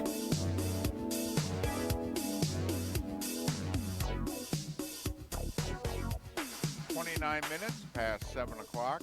Thanks so much for being with us on this day after Super Bowl 54. Miller and Moulton. I'll be heading back across the alley to the 239 from Fort Lauderdale after the show. Mark, of course, in the cozy confines. Curtis Seabolt will join us from 810 WHB in Kansas City at the top of the hour. Pat Kerwin will join us 1 hour from now, but it's a pleasure to reconnect with Al Groh. He won a ring as an assistant with the Giants. He was 2-time ACC Coach of the Year with Virginia. Talking football for Westwood One these days. Al, thanks for your time. How are you? Oh, I'm wonderful. Hey, anybody who loves football and loves competition is good this morning. Well, expound upon that a little bit. It sounds like this game got you pretty fired up. Just your thoughts on the game. Expound upon what you started to say there. Well, one thing is that, what it reminded me of a little bit is of like an NBA game with the Spurs when they were in their heyday, or recently the Warriors, and you're watching the game and it looks like the other team's got them beat, and you go into the final 4 minutes or so of that NBA game, all of a sudden one of those guys, all of a sudden they come down and like in 2 minutes' time they hit 4 3-pointers, and the upset is over with. Well, it kind of reminded me of that last night, that finally the athletic ability, the speed, and the playmaking of Patrick Mahomes, they just couldn't hold it down. It's so hard to hold that team down for 60 minutes. And San Francisco fought them off for a long time with the power of their defensive line, but eventually the dam broke. When you look at the end of the first half, as it was happening, were you comfortable with Shanahan taking it into the half with the tie? I was. David was not. Obviously, in retrospect, they probably should have tried to put some more points on there, even though they had it with Kittle before the pass interference. But just how they handled that from a clock management standpoint, Al, were you on board with what Shanahan was doing at the end of the first half? You raise a really good point, and yes, I was, for this reason. First of all, if you had said to Kyle Shanahan or any fan, what do you think the odds are that you're going to hold Patrick Mahomes to 10 points in the first half? I think any coach would buy that, sign the contract for that. And so all of a sudden he's got the ball and he's looking at the situation. He's thinking, wow, this is just what we had hoped for. These guys only have 10 points. The number one thing, especially getting the ball coming back to start the second half, the number one thing on his mind most likely was the most important thing here is not that we get more points, it's that Kansas City gets no more points. And by point of comparison or history, last year in the AFC Championship game, when New England beat Kansas City out there, Bill Belichick did exactly the same thing. And he ran the ball 2 times in a row to run the clock down and not give it back to Mahomes. At that point, Andy Reid called 2 timeouts. On the third down play, Bill threw a screen pass, essentially a perimeter run, to keep the clock running, and it broke free. Now they were down in Kansas City territory. They hit an out and up for a touchdown. And if Kittle hadn't gotten the pass interference call, it would have worked out the same way for Shanahan. So I thought as an offensive play caller that it showed a maturity on his part that he was thinking total game and not just, hey, let me call another play. So I think I understood. I had an insight into what he was trying to accomplish there, which was play to the strength of his defense and keep the points on Kansas City down. Don't let them get any more at the end of the half. Al, I mentioned in your intro that you were an assistant with a Giants team that won a Super Bowl, and it just seemed as if that long halftime, that end of the first half, halftime, start of the second half, really kind of bit Kansas City again, the way it bit Buffalo back in Super Bowl 25 against that Giants team where, Mahomes didn't touch the ball for an hour, and it looked from the naked eye as if that kind of affected him and them in the third quarter. Is that something that when you're in the game and going in it's going to be a long halftime, but that it's almost like a completely different game, it seems, coming out of the locker room in the second half? Did you kind of sense that watching Mahomes and the Chiefs in the third quarter? Yeah, you raise a really good point. There's no slide rule to calculate what difference that makes for players and for teams. But the NFL halftimes, being only 12 minutes as they are, they're so short during the regular season. So you no sooner are you in, but you're back out again. And both mentally and physically, you really never turn it off. It's just a slight break. It's like a coffee break instead of a full meal. And all of a sudden now you have this extended halftime, and you usually you go in and your conversation is very very going to be very crisp and very to the point. That's all you have time for. Well, you're used to coaching that way. You're used to hearing it that way as a player. You're not really all of a sudden going to start talking for 20 minutes instead of the 3 or 4 that you usually do. So there is just a lot of sitting around time on the part of the players, and I'm sure that that takes a lot of getting used to. I know it was a very unusual experience when we had to do it. When you look at the Niners going forward, Al, what, if anything, would you change? Because it was so close, and everybody instantly wants to change things. And if they stop 3rd and 15, we're having a completely different conversation right now. But last year, the Rams were pretty damn close. That was an eerily good game as well, and they didn't make it back to the playoffs. So what advice would you give the Niners today? Well, I think they're in a pretty solid position because they're strong where you need to be strong.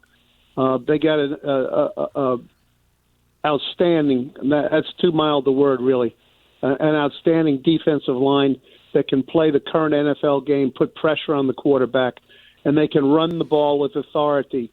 And they're not as good a player as Garoppolo has the potential to be, and he can be a championship-level quarterback. They're not quarterback-dependent so much as the Rams were last year.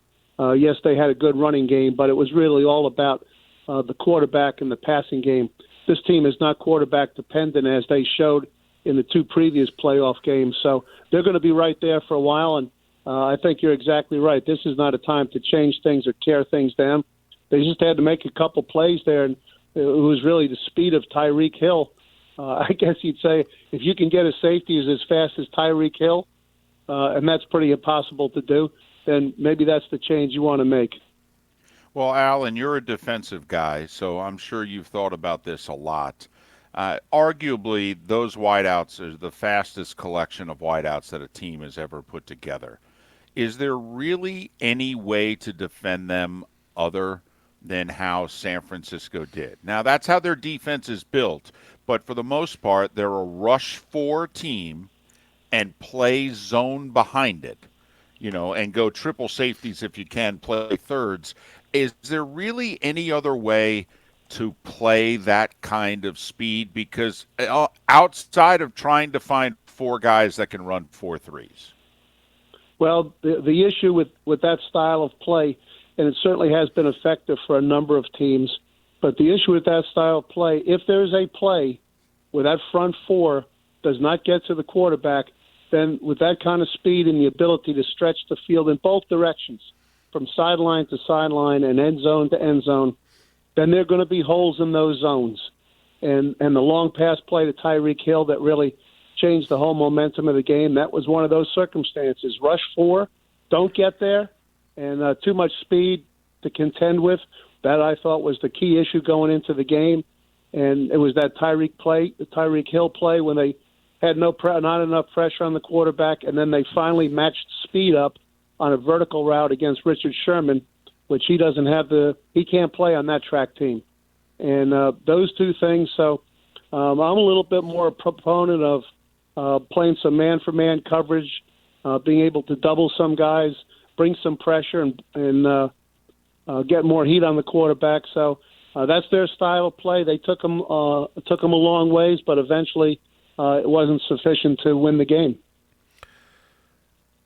With Kansas City, and like David said, the speed they had on receiver and the skill they have. Now, we already don't know. Sammy Watkins, who happens to be a South Fort Myers grad in our parts, has already made some claims. He's a free agent. We don't know where he'll be next year. But obviously Hill, Mahomes, Kelsey, the core of this team's back. We know the sky's the limit, but for Mahomes at this age, is there a thing that you think he has to what does he have to get better at, Al? And I know that's tough to say because right now we think he's the best quarterback on the planet, but he's also his 3rd-year starter, so there is room for improvement. Is there somewhere you see that he can even get better?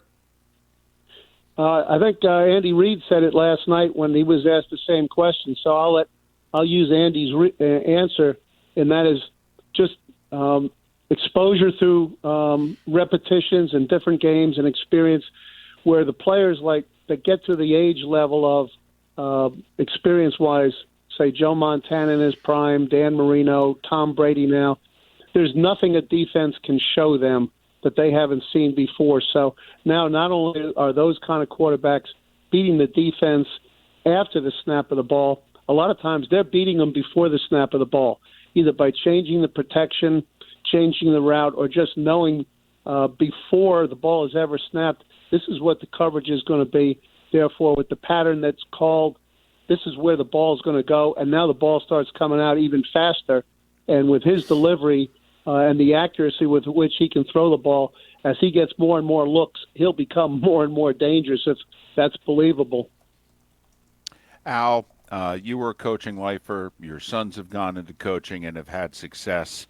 When you were watching the game yesterday, you've got the son of a coaching lifer on the one sideline, but then you've got Andy Reid, who had done everything but won the game that was played last night. Your thoughts when he finally won it, as somebody who has devoted a good chunk of his adult life to coaching and to football, just your thoughts on a coaching lifer finally winning the Super Bowl. Well, yes, you're exactly right. They're actually, obviously both coaching families. In one case, Mike Shanahan, the head coach, and now his son, but Andy Reid, the head coach, and one of his sons coaches for him. So they are coaching families. I understand, I think, not only how Andy feels or how Mike Shanahan feels today, but I think as a family we understand how their wives and their children feel. And it really does affect your whole life. It's not just the outcome of a game. It's life-altering or life-living moments that you have. But as so many people have said, Andy is a genuinely good guy, sincere, honest. His integrity is at the highest level. And no matter what team you were rooting for or not have a rooting interest in the game, everybody can feel good about Andy Reid winning a championship. Al, thanks for your time once again. We always appreciate it. Continued success with Westwood One, and hopefully we can talk again. Well, I look forward to that. Always enjoy talking to you guys, and especially after a championship game, as I said, puts all football fans on a high. Al Groh won a Super Bowl ring as an assistant coach, head coach in the NFL, two-time ACC Coach of the Year with his alma mater at Virginia, and does work with Westwood One, and is kind enough to join us once again here on Miller and Moulton. Today was the day when, coming up, Curtis Seabolt from Sports Radio 810 in Kansas City after the top of the hour. This is their second major championship to celebrate here in the last 4+ seasons, how Kansas City is reacting, and Pat Kerwin to join us in a little more than 40 minutes' time. We are Miller and Moulton, and this is Southwest Florida's Fox Sports Radio. Drive home with the Doug Gottlieb Show. Here's Mike McCarthy on the Cowboys. I mean, I told Jerry I watched every play of the 2019 season, but I wanted the job. So I haven't watched every play of the season. I don't even know why you admit that, but this is comical early dating line. That's what it is. Doug Gottlieb, afternoons at 3 on Southwest Florida's Fox Sports Radio. This is an important message from Lee County Elections. The March 17th presidential preference primary is a closed primary election. Only voters who are registered Republican or Democrat will be eligible to vote for presidential candidates. For information, visit lee.vote or call 239-533-8683. That's 239-533-8683.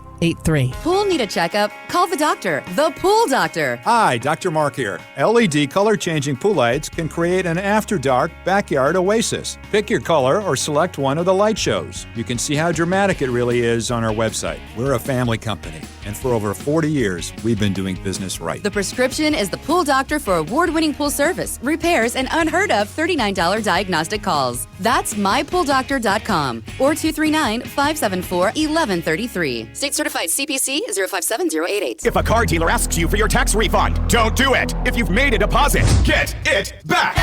Gotta go to Caliana. other dealers want your tax refund. At Galliana Chrysler Dodge Jeep Ram in Fort Myers, we don't need it. Right now, during the President's Day event, new Ram Quad Cab lease, just $299 per month. That's right. Motor Trend's Truck of the Year. Ram Quad Cab, $299 per month. Over 1,100 Chryslers, Dodges, Jeeps, and Rams. All at the absolute best prices in Southwest Florida. Qualifying purchases with 0 down and no monthly payments till August. That's right. 0 down and no monthly payments till August. And exclusive of that offer, Galliana Chrysler Dodge Jeep Ram in Fort Myers will give you $6,000 minimum for any trade, in any condition, running or not, at Galliana Chrysler Dodge Jeep Ram. 1/2 mile south of Daniels Parkway on US 41 in Fort Myers. Open every day, including Sunday. Call 239-481-2600. GallianaCars.com. 36-month lease, 10,000 miles per year, $29.99 due at signing plus tax, dock, and dealer fee. No security deposit, minimum trade toward the purchase of select new vehicles, in-stock units only. Offers don't combine. Contact Miller and Moulton anytime. Call me Daddy. Save the Williamson Brothers Marine text and talk line to your contacts. Who's got it better than us? 239-249-8167. We are Buck Wars. Ever purchased an online item and either it doesn't fit, has missing parts, or became damaged? Trying to save a few bucks can end up costing more. My Shower Door is a locally owned and operated family business that measures, manufactures, and installs our own brand of frameless shower doors right here in Southwest Florida. And we were just named Lee County's Manufacturer of the Year. With almost 80,000 shower doors installed, we have the experience and expertise. Plus, estimates are always free. Want to see more? Go to myshowerdoor.com. 11 years ago, it began with an invasion. They've awoken from their tombs, and they're coming to rock your town with terrifying funk from beyond the grave. Here come the mummies! Rah, rah, rah! Now, it's back and bigger than ever. FunkFest 11 hits Punta Gorda for 2 big shows, February 14th and 15th. FunkFest 11 will boast 2 stages featuring 11 bands over 2 days and featuring the return of Here Come the Mummies. Gonna get you. 2 days of incredible talent, including the amazing co-headliner Lettuce.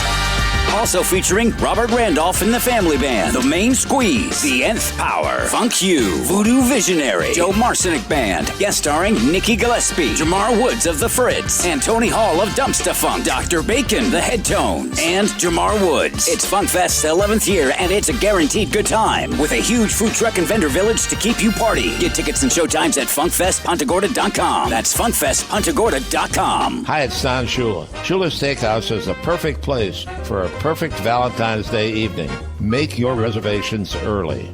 Valentine's Day dinner will be extra special at Shula's with Wagyu steak with Bordelaise sauce or roasted halibut with carrot puree, heirloom carrot marigold, and Florida citrus vinaigrettes. Shula's famous regular menu is always available, so make your reservations early for dinner with your Valentine. Shula's in the Naples Hilton, 239-430-4999. That's 430-4999. Now back to Miller and Moulton. No. This is Miller and Moulton. You're live.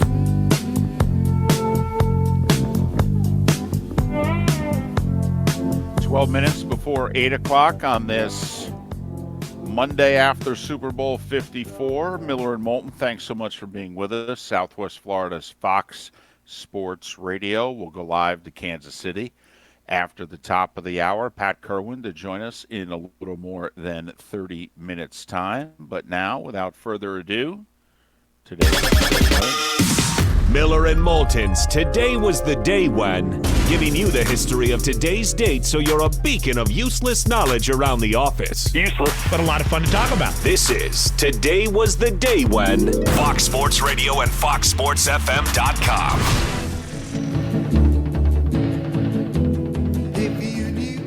1924, we start today, David. Canada beats the U.S. 6-1 to retain the ice hockey gold medal at the first Winter Olympics. How could you retain the gold medal at the first Winter Olympics? That's because in 1920, ice hockey was part of the Summer Games. Wow. Right. How about that little ditty? Like this little ditty. Kind of peppy. But it was today in 1959 that, as Don McLean said, is the day the music died. The plane crash had killed Buddy Holly, Richie Valens, and J.P. Richardson, known as the Big Bopper, near Clear Lake, Iowa in 1959. 1964, David, because what would this segment B without a Beatles commentary. Meet the Beatles, Goals Gold. 67, Purple Haze, recorded by Jimi Hendrix. 1979, David, big day for your house. YMCA peaks at number 2 on the singles chart. Your mom must have been ecstatic. Yes, my mother and Aunt Kathy then got dressed up, took the train into the city, dressed as two of the members of the Village People to go see the concert. Mark, the images that you remember growing up as a kid, one of them is your mother walking out the door. I'm trying to think. I think she was the Indian. All right, going, yes. The fact that your mother didn't do drugs and dressed like that just still baffles me to this day. And was not drinking either at the time. Had stopped drinking by that point. Wow. Because she had, a couple years earlier had called in with the brain tumor. She stopped drinking pretty much after that. Apparently the Twins were so upset about YMCA not getting to number 1, they sent Rod Carew to the Angels for 4 players. I don't know about you. Did you know what the TC stood for on the Twins helmet growing up? Because I didn't. I would think the Minnesota Twins Baseball Club, but or Twin Cities. Yeah, see, I didn't know about that. Minneapolis, St. Paul were called the Twin Cities growing up. And I always used to get, remember they used to have the helmets, the batting helmets, or you'd go to the ice cream place and they'd serve the ice cream in the little Major League Baseball cups. And I always used to stare at the Twins helmet going, what the heck does TC stand for? I didn't know as a kid. I always thought it was my good friend Terry Carpenter. 1990, Billy Schumacher retires after his 40,000th and 350th horse race. And you think you work a lot, Moulton. Marge Schott suspended for a year today in 93. We all know why. 1998, David, the Yankees replaced general manager Bob Watson with Brian Cashman. He's been at it for 22 years. He has, but that's why I have always felt he's overrated. The dynasty, the core 4, it was largely in place. He inherited it. No, you're right, but I will say the second half of his general manager ship has been much better. Hard to deny what he's been doing there lately in rebuilding this team. Because he hasn't had the unlimited payroll. What? He needs to win a ring. Yeah, he does. I mean, he's not playing, pitching, or managing, so he's done his part. Astros didn't help. 2002, Brady, MVP, 20-17 in New Orleans over the Rams. 2008, Eli, MVP, 17-14 over the Pats. 2013, Flacco, your MVP, 34-31, Ravens over the Niners. And a year ago, or 2 years ago, or no, it's actually last year, in Atlanta. Edelman, the MVP, 13-3. If you were born today, you share your birthday with gangster Pretty Boy Floyd, born today in 1904. Fran Tarkington, Heisman Trophy winner from the University of Georgia, born today in 1940. NFL Player of the Year in 1971, Bob Greasy, born today in 1945. And while I know everybody loves him, let's hope he gets away from the booth sooner than later. Morgan Fairchild, the first, David, was she like the, if Farrah was the first big blonde, wasn't Morgan Fairchild one of the bigger blonde hairs actresses of the time? Oh, in that whole 70s, 80s, she was a big deal. Vlade is... 80s, Dallas, Knots Landing dynasty. Oh, yeah. She was Falcon Crest. That was, come on. Right after Dallas there. Vlade is 51 today, or 52 today, rather. Retief Goosen is 51. And Elizabeth Holmes, the youngest self-made billionaire fraud. If you have not watched the HBO special on her fake company, Theranos, it is an incredible, incredible documentary. She, that little fraud, is 36 years old. That is today was the day when? On the day the music died. Well, a couple things there. First off, you mentioned Flacco and the Ravens beating the Niners. I have a question because did Kaepernick, was he mentioned at all in the broadcast yesterday? You were standing next to the two broadcasters. I didn't hear him say his name. Well, and I didn't have the headset on the whole time. Not that I remember. I do, but I'm wondering, was he mentioned in the pregame? Because usually they bring up, the past times teams have gotten to the Super Bowl, this, that, and the other thing. All right. And when you mentioned Flacco and the Ravens, it made me think, did Kaepernick? I did not watch a lot of pregame, David, so I don't know. That was time at a few parties there and a little bite to eat, so I did not take in a lot of pregame, although I did, like I mentioned earlier, see the pit bull. For those saying that the halftime was inappropriate, they must have missed the pregame pit bull when your kids should have been awake, because that one was more scandalous than halftime, and it wasn't even close. But enjoyed by some of us, still the same. Fran Tarkenton, College Football Hall of Famer, not a Heisman Trophy winner, but... Oh, I thought he won the Heisman Trophy with Georgia. No, he didn't. I looked it up. It did not say Heisman Trophy winner. Oh, that's on me then. For some reason, I thought he had. And my mother wants to set the record straight, Mark. She went as the construction worker. Traded a Con Ed worker in the city her yellow hard hat for his blue one because it matched her outfit. Aunt Kathy went as the cowboy, and the Pointer Sisters opened up for the Village people. It's great information right there. Thanks, Mom Moulton. Always appreciate when you're looking for research and you get it on the fly. It's no wonder that her son can work in these booths without any sort of nervousness, because she came through like a pro. I see where you get it from now, David, like a pro. I mean, before the segment was over, it was I don't know. All right, need to set the record straight there, Moulton. Not sure why I went Regis there, but it happened. Like a pro. I'm out of control.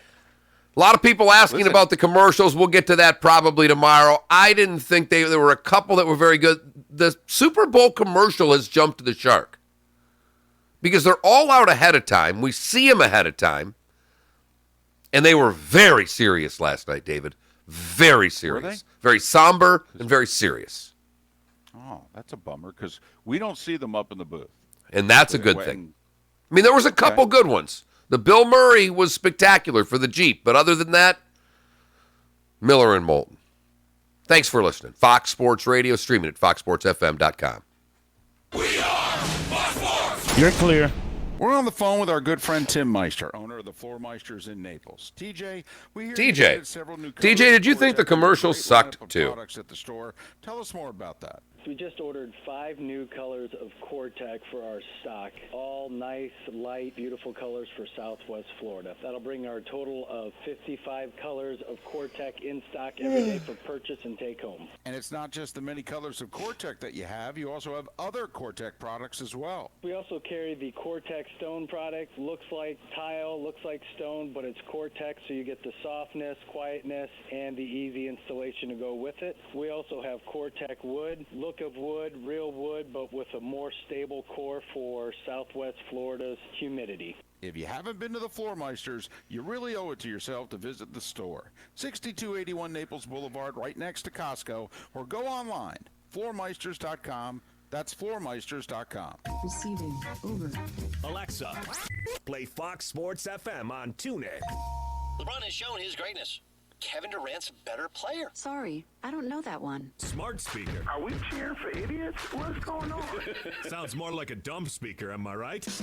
You're an idiot. Nice job. Get Southwest Florida sports talk delivered to your speaker. This is easy. Just say, Alexa, hello. Play Fox Sports FM on TuneIn. Finally, something worthwhile. I didn't think it was going to be this easy. We are Fox Sports. No matter where you're boating, with Towboat US, you're covered by the world's largest towing fleet with over 300 ports nationwide. Your local Towboat US companies in Charlotte, Lee, and Collier counties are here to help 24/7, 365 days a year. Inland, the river to Lake O, and out 75 nautical miles. And new member specials are running all year. Call 239-945-1664 for more information or visit towboatuscapecoral.com. With Towboat US, you're never stuck on the water. The sports station with balls. And strikes. We also have strikes. WFSX AM from Naples to Cape Coral and all of Southwest Florida. We are Fox Sports. What's trending now on Fox Sports Radio is sponsored by Stevie Tomato Sports Page in Naples, Fort Myers, and Cape Coral.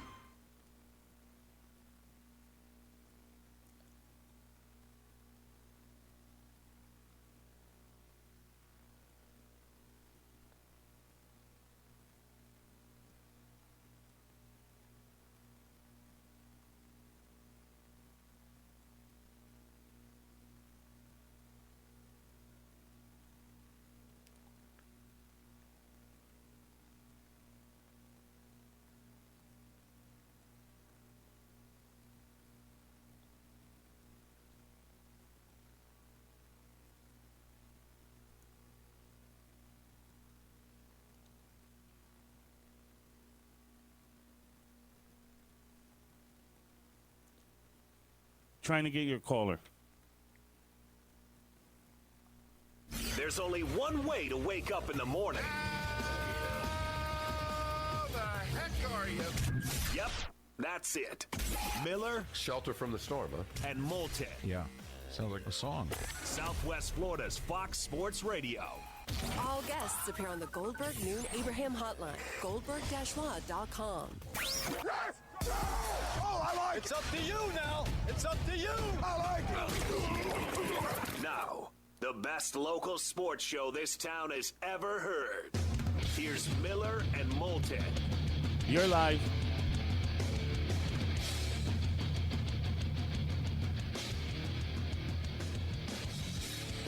Couple minutes past 8 o'clock on this Monday after Super Bowl 54. Hope you enjoyed the game.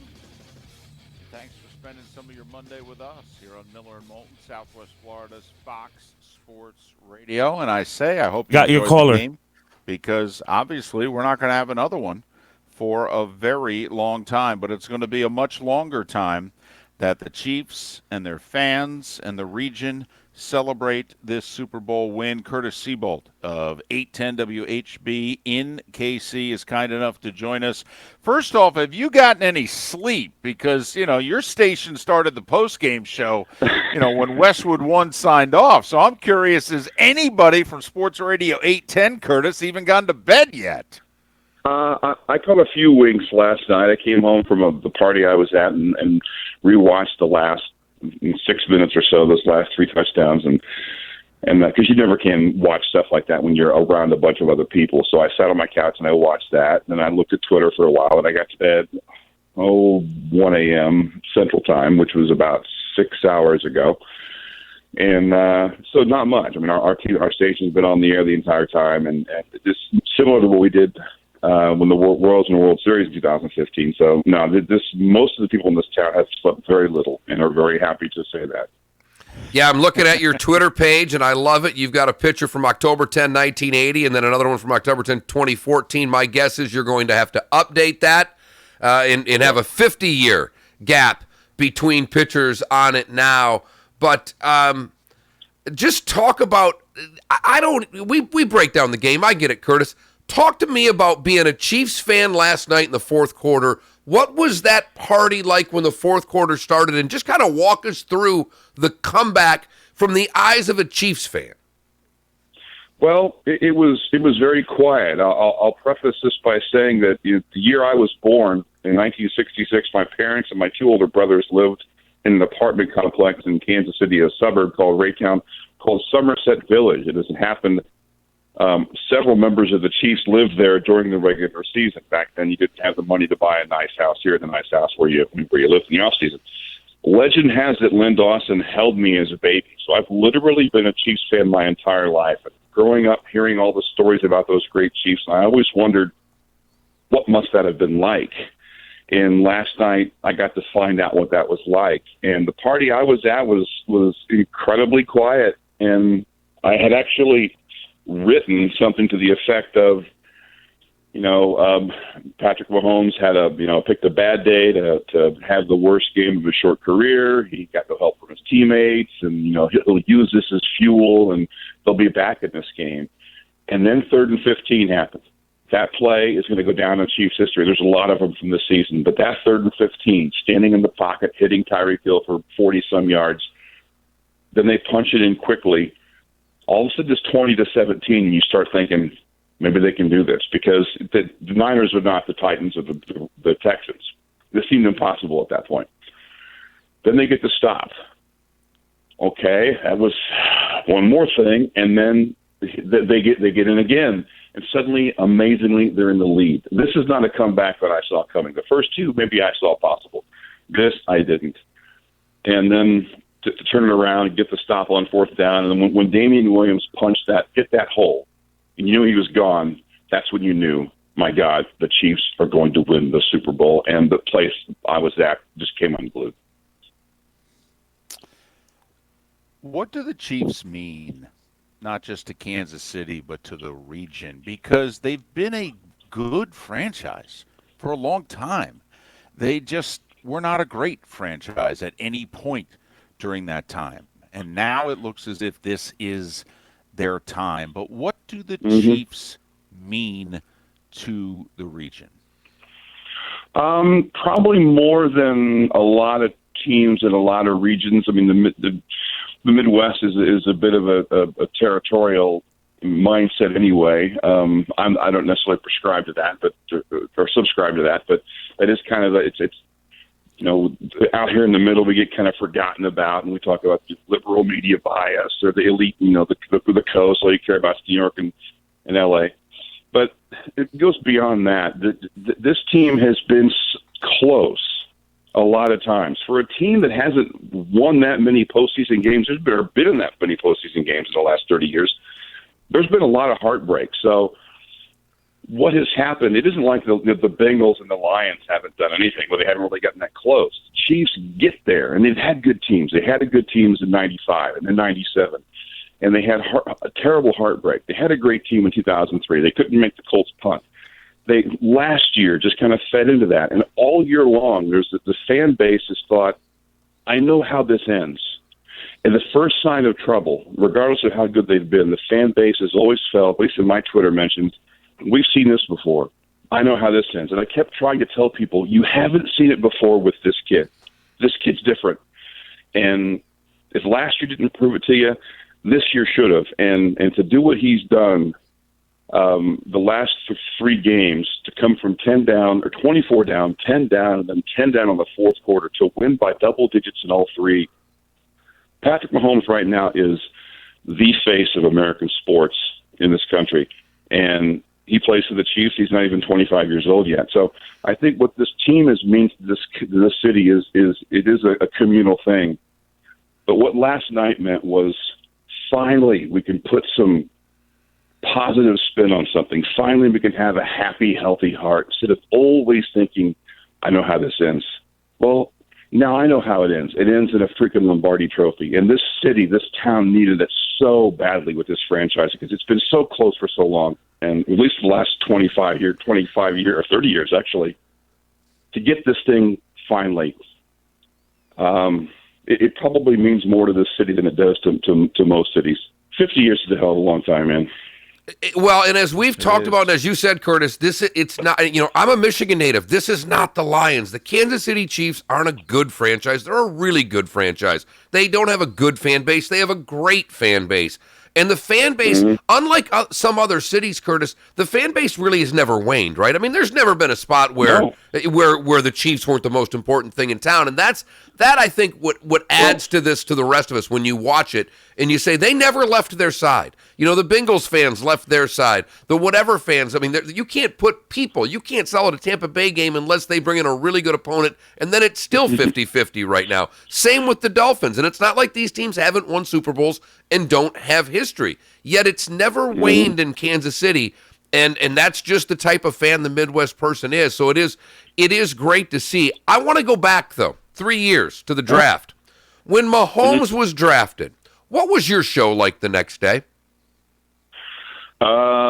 Celebration, because the show that I am on, the program with Sir and Petro, we've been banging the drum for a first-round quarterback for years, and that when that happened, he and I also hosted our draft coverage that night, and we're watching it, and they're at 10, or they're at 27. Also, we look up and, whoa, hey guys, their Chiefs are on the clock now. It's right after the Bengals took John Ross, I think it was, on the clock. Everyone alert! And we're like, who is it? Is it Mahomes? Is it Watson? Who is it?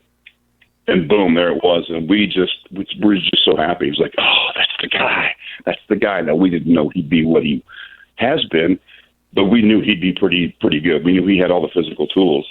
And so, yeah, that kind of was the first step of changing of the, I guess, the attitude of the Chiefs and the Chiefs fans. And we interviewed Carl Peterson earlier in the week down at the Super Bowl. He talked about why he never did that. He had some second-round guys that he tried out that didn't work out. But he said, unless I have a really, really high pick, I'm not going to use my pick on that. I'm going to use it for something else, and I'm going to go find myself a veteran quarterback who I know can win. Unfortunately, that he won so consistently that he never got that pick and was never in a position really to make that big jump forward. and they mortgaged a first-round pick or bargained a first-round pick, went from 27 to 10, took the guy, and now there isn't a team in football that wouldn't have made that move. And, as you look at this team going forward, the 49ers kicked the Chiefs' ass on both sides of the ball for 30 straight minutes last night, and Patrick Mahomes just shrugged his shoulders and led his team to a championship. And then the rest of the NFL had to have watched that game and thought, how in the world do you beat this guy? Yeah, because the Niners also had done a pretty good job of, getting them to the turf. And, they looked as if, listen, if you're kicking their for 30 minutes and they only got about 7-8 minutes more to go, you thought 30 was going to turn into 37 or 38. But for whatever reason, whether the Niners, D just ran out a little bit of gas or what have you, one play started the avalanche. He's Curtis Seabolt, Sports Radio 810 in Kansas City. Follow him on Twitter, the letter K, Seabolt, Seabold. One final note, if I could, are we? I don't know if we were heading out or not. No, we're not heading out. So go for it. Oh, good. Andy Reid is clearly the focal point. He's the visual guy, Big Red, Times Years, and all those things. But Brett Veach has to have a big smile on his face today because he's been considered somewhat unorthodox in the way he's gone about things. He's a young guy. Doesn't have a huge football background, but the off season that he had was pretty amazing. And what we're finding out about him is his ability to identify NFL talent has really been something else. I mean, not only the Tyrann Mathieu and Frank Clark, guys like Mike Pennell, who he found on the scrap heap, guys like Stefan Wisniewski, who was out there for no money. The way he built the secondary with young guys, and they did all this without Juan Thornhill, who's going to be a stud for years to come, kind of speaks to his ability to identify talent that most people don't see in it. And I think that's going to be really hugely important when Patrick Mahomes signs whatever deal he's going to sign in a year or so. So I just wanted to get how big all the Mahomes and Reid stuff. Brett Veach was a rock star this year. Well, and Bieniemy not being interviewed by anybody doesn't hurt anything for next year either. There's no doubt there because he should more than likely have a job as a head coach somewhere right now. Mm-hmm. But when you look at this whole thing and see what Reid did and what Bieniemy did, but also, they got rid of players. They got rid of good defensive backs that we all scratched our head, and this defense was a train wreck for 6-8 weeks. To see what they accomplished in the second half, to trust what was going to happen with Spags in that defense, and the fact that it did, I mean, there is a lot of trust in this organization, isn't there, Curtis? Sure, and you talk about the defense, and where it and Mahomes' kind of dovetail is October 17th in Denver. I mean, it didn't get as much publicity because that was the night that Patrick Mahomes' right kneecap went from the front of his knee to the side of his knee. And who could have imagined what the future held for this team at that moment? But that was the night that they got 8 or 9 sacks and beat Denver 30-6. And Steve Spagnuolo said this week that sacks don't necessarily mean a whole lot, except for the fact that they tend to make guys believe. And he felt that his team that night, off of that performance, their mindset changed to a degree. That they had a little bit more faith in the process, and that kind of helped them to move forward. And I think about November 10th in Nashville when they had that horrible game against the Titans. But they kind of began to find things, and they got guys back, and Frank Clark got healthy, and they began to just react and play within that defensive scheme. And from that point on, they never lost again, 9 consecutive wins, and their defense was one of the big reasons for it. So that to me was a big deal. Getting that, because last time I was on with you guys was at the end of the AFC Championship game a year ago when their defense literally couldn't do nothing to stop Tom Brady and the Patriots. And last night they had to have 2 big stops to have any chance, and they got them both. And all the changes they made in the offseason were designed essentially for the fourth quarter last night. They took a look at Bob Sutton. They took a look at that bend but don't break, defense, and they said this is not going to win us a championship. We have to do better than this, and they did. And the defense made plays. What is it like, not for you as a member of the media, Curtis, but for your listenership to have Mahomes? I mean, George Brett was a really big deal right around 1980 when he was about to hit 400. And the Royals had a 10-year run there from 76 through 85 where, they were as good as any franchise in baseball. But it's been 2 generations since Kansas City has had an athlete who was remotely considered the guy. And Mahomes is now even bigger than what George Brett was 40 years ago because football is bigger now than baseball was then. What is it like? What is it like to have the guy? And as you mentioned, this guy could very well be the face of this league for the 2020s. What is it like having him? It's hard to really put it in words. I mean, they have never had a guy like this in this town. I mean, George Brett was considered maybe one of the 30 or 40 best players to ever play. While he was playing, he's probably in the top 5 for a 20-year stretch, but he was never the greatest player in the game. And he was never the media. He didn't have all the things. And George Brett was a flamboyant, was a very colorful and charismatic kind of guy. But he didn't play quarterback in the National Football League. And we kind of looked back at the end of last year when that whole MVP thing was going on, and we thought the only precedent we could think of in this city for a player like that was Bo Jackson, somebody who was playing in this town, who was a media star across the country, who was the guy. And, Bo played baseball and was just beginning to discover his true potential when he hurt his knee on that sideline in Oakland in 1990, and it never really materialized. This guy's materialized, and to have the quarterback of your NFL team be the biggest sports star in the country is something that few cities ever have that. But we've looked around and thought about we've seen Brady, we've seen whoever the guy was at that time. Thought, wow, what must it be like to be that town and get to watch that guy all the time? And now this town has that guy, and I think maybe last night was one of the first times that I think they fully appreciated what the next 10 years are going to hold, because as great as it was, I don't think this town quite understood how great it's going to be.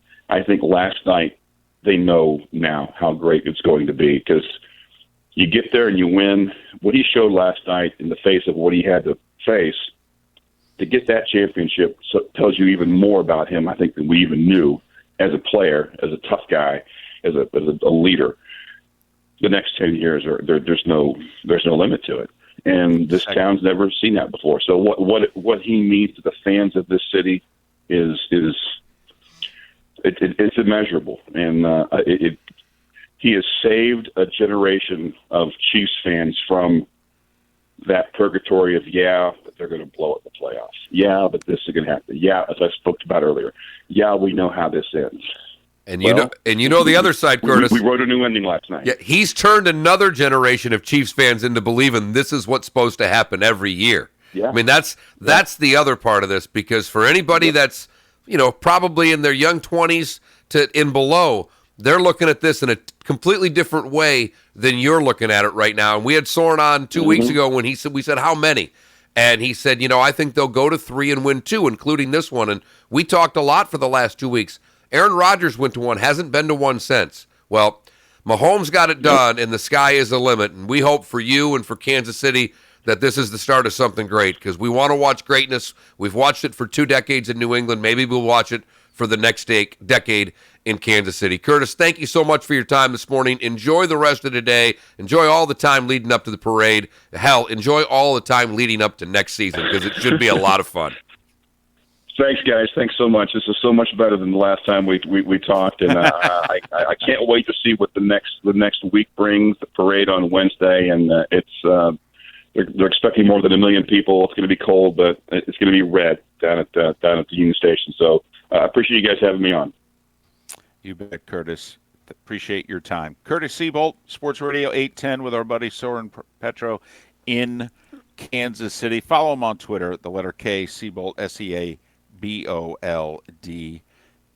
Yeah, it'll be cold. It will feel very warm when that parade happens. Mark, quick anecdote. Longtime Wing sports anchor Brian Simon grew up a Kansas City sports fan. And I even reached out to him and said, hey, if I could find tickets to the Super Bowl, would you go? He said, no. I'm going back to Kansas City. I'm going to watch it with my brother. I'm going to watch it with my best friend. I literally have waited my lifetime to see the Chiefs in the Super Bowl. And he was texting after the game yesterday in which he said, outside of getting married and having kids, I can tell you this is just the greatest damn night of my life. And, like I say, Mark, we all deserve one of these. We all deserve a parade as a sports fan. Just one. This one. Anything else after that's gravy, but we all deserve a parade. And the Chiefs are getting theirs. Pat Kerwin. He'll join us next. We'll talk about that parade and those Chiefs and that spectacular Super Bowl 54 with our resident NFL expert. He's Pat Kerwin, and he's next on Miller and Moulton, Fox Sports Radio, streaming at foxsportsfm.com, and you can look live at our YouTube channel, Miller and Moulton. Sometimes we just gotta take a moment. That's what we gotta do. Take that deep breath. Take a breath and relax. I'm very relaxed. And say, damn, we're living our best life. Yes. From the MLB. Deep left center field. This one's got a chance. Gone! To the NFL. Touchdown! 83 yards! To the NBA. We're all laughing and just living and loving all of this. Love it. On Fox Sports Radio. Dial star 2020. Friends Eye Care. Had enough of your daily contact lens routine that sometimes leaves your eyes begging for mercy, or maybe you just want to look in the mirror and see your face without glasses for a change? It's time to show some LASIK love to yourself, or maybe give the gift of LASIK to that special someone this Valentine's Day. Dr. Jonathan France and his expert team of surgeons at France Eye Care want you to see your future in 2020. So for a limited time, they're offering a sweet deal of $1,500 off bilateral LASIK. Dr. France, pioneer in LASIK surgery, assisted with the first laser vision correction procedure ever performed in the U.S., over 30 years of experience, and this is expertise that you can trust. Take advantage, $1,500 off LASIK, because this sweet special is only being offered for a limited time, financing available. Trust your eyes to Dr. Jonathan France and the team at France Eye Care, and start seeing your future in 2020. France Eye Care. On 2nd and 7, Johnson takes a snap and rolls right. Oh, and he goes down hard. Flags fly on the play. There's a lot of laundry on the field after that hit. Dirty laundry piling up? New Image Cleaners can help. New Image Cleaners has been Southwest Florida's #1 local cleaner since 1975, offering dry cleaning, shirt service, tailoring, and even free pickup and delivery. New Image Cleaners at 2 Fort Myers locations and online at newimagecleaners.com. newimagecleaners.com. Are you thinking about building a seawall or boat dock? I'm Jimmy Williamson, co-owner of Williamson Brothers Marine Construction. My brother Joe and I, as well as our children, represent the 4th generation of a tradition that began with my grandfather back in 1967. As you know, Hurricane Irma damaged many seawalls in our area, so we often hear the same questions. What makes your seawalls better than the competition? And what kind of warranty does Williamson Brothers offer on their seawalls? The answer? We built a hurricane-proof seawall that comes with the assurance of a lifetime structural warranty. We recognize that the seawalls of the past failed during Irma, so we made some changes in our design, added more concrete and more steel. For a free seawall or boat dock quote, call us at 283-2013 or online at wbdocks.com. Many contractors say they are the best, but only one stands behind their work with a lifetime warranty, Williamson Brothers. Call us at 283-2013 or online at wbdocks.com. That's wbdocs.com. Do you like me? Like Miller and Moulton on Facebook. Just search Miller and Moulton. Would you like that? Hey, check this out, Southwest Florida. You know that sweet trade-in deal we've been doing here at Naples Nissan? Well, it just got sweeter. If your trade-in is less than 8 years old with less than 80,000 miles on it, guess what? Naples Nissan is going to give you the original base MSRP for it. Wait, what? Yeah, so whatever that Hyundai, Got Kia, your caller. Toyota, Nissan, Excellent, or thank you. Honda was worth 5, 6, 7, 8 years ago is exactly what it'll be worth now, but only at Naples Nissan. Ford, Dodge, Chrysler, Chevy, yep, we'll take those too. Let's see here, a brand new Nissan or that old 2012 you're driving now that needs new tires. Bluetooth, no Bluetooth. Backup camera, no backup camera. Come on, it's a no-brainer, folks. Visit NaplesNissan.com for full details or come see us on Pine Ridge Road and drive home in that brand new Nissan today. Offers on select models with approved credit and cannot be combined. Boaters Landing, where you'll find the latest in Four Winds outboard-powered bow riders from 20 to 35 feet. You'll also find Four Winds boats carry one of the best warranties in the business. The Four Winds factory warranty is not just any 3-year warranty. It covers material, labor, and most boat components for 3 years. Four Winds boats, designed for families and saltwater.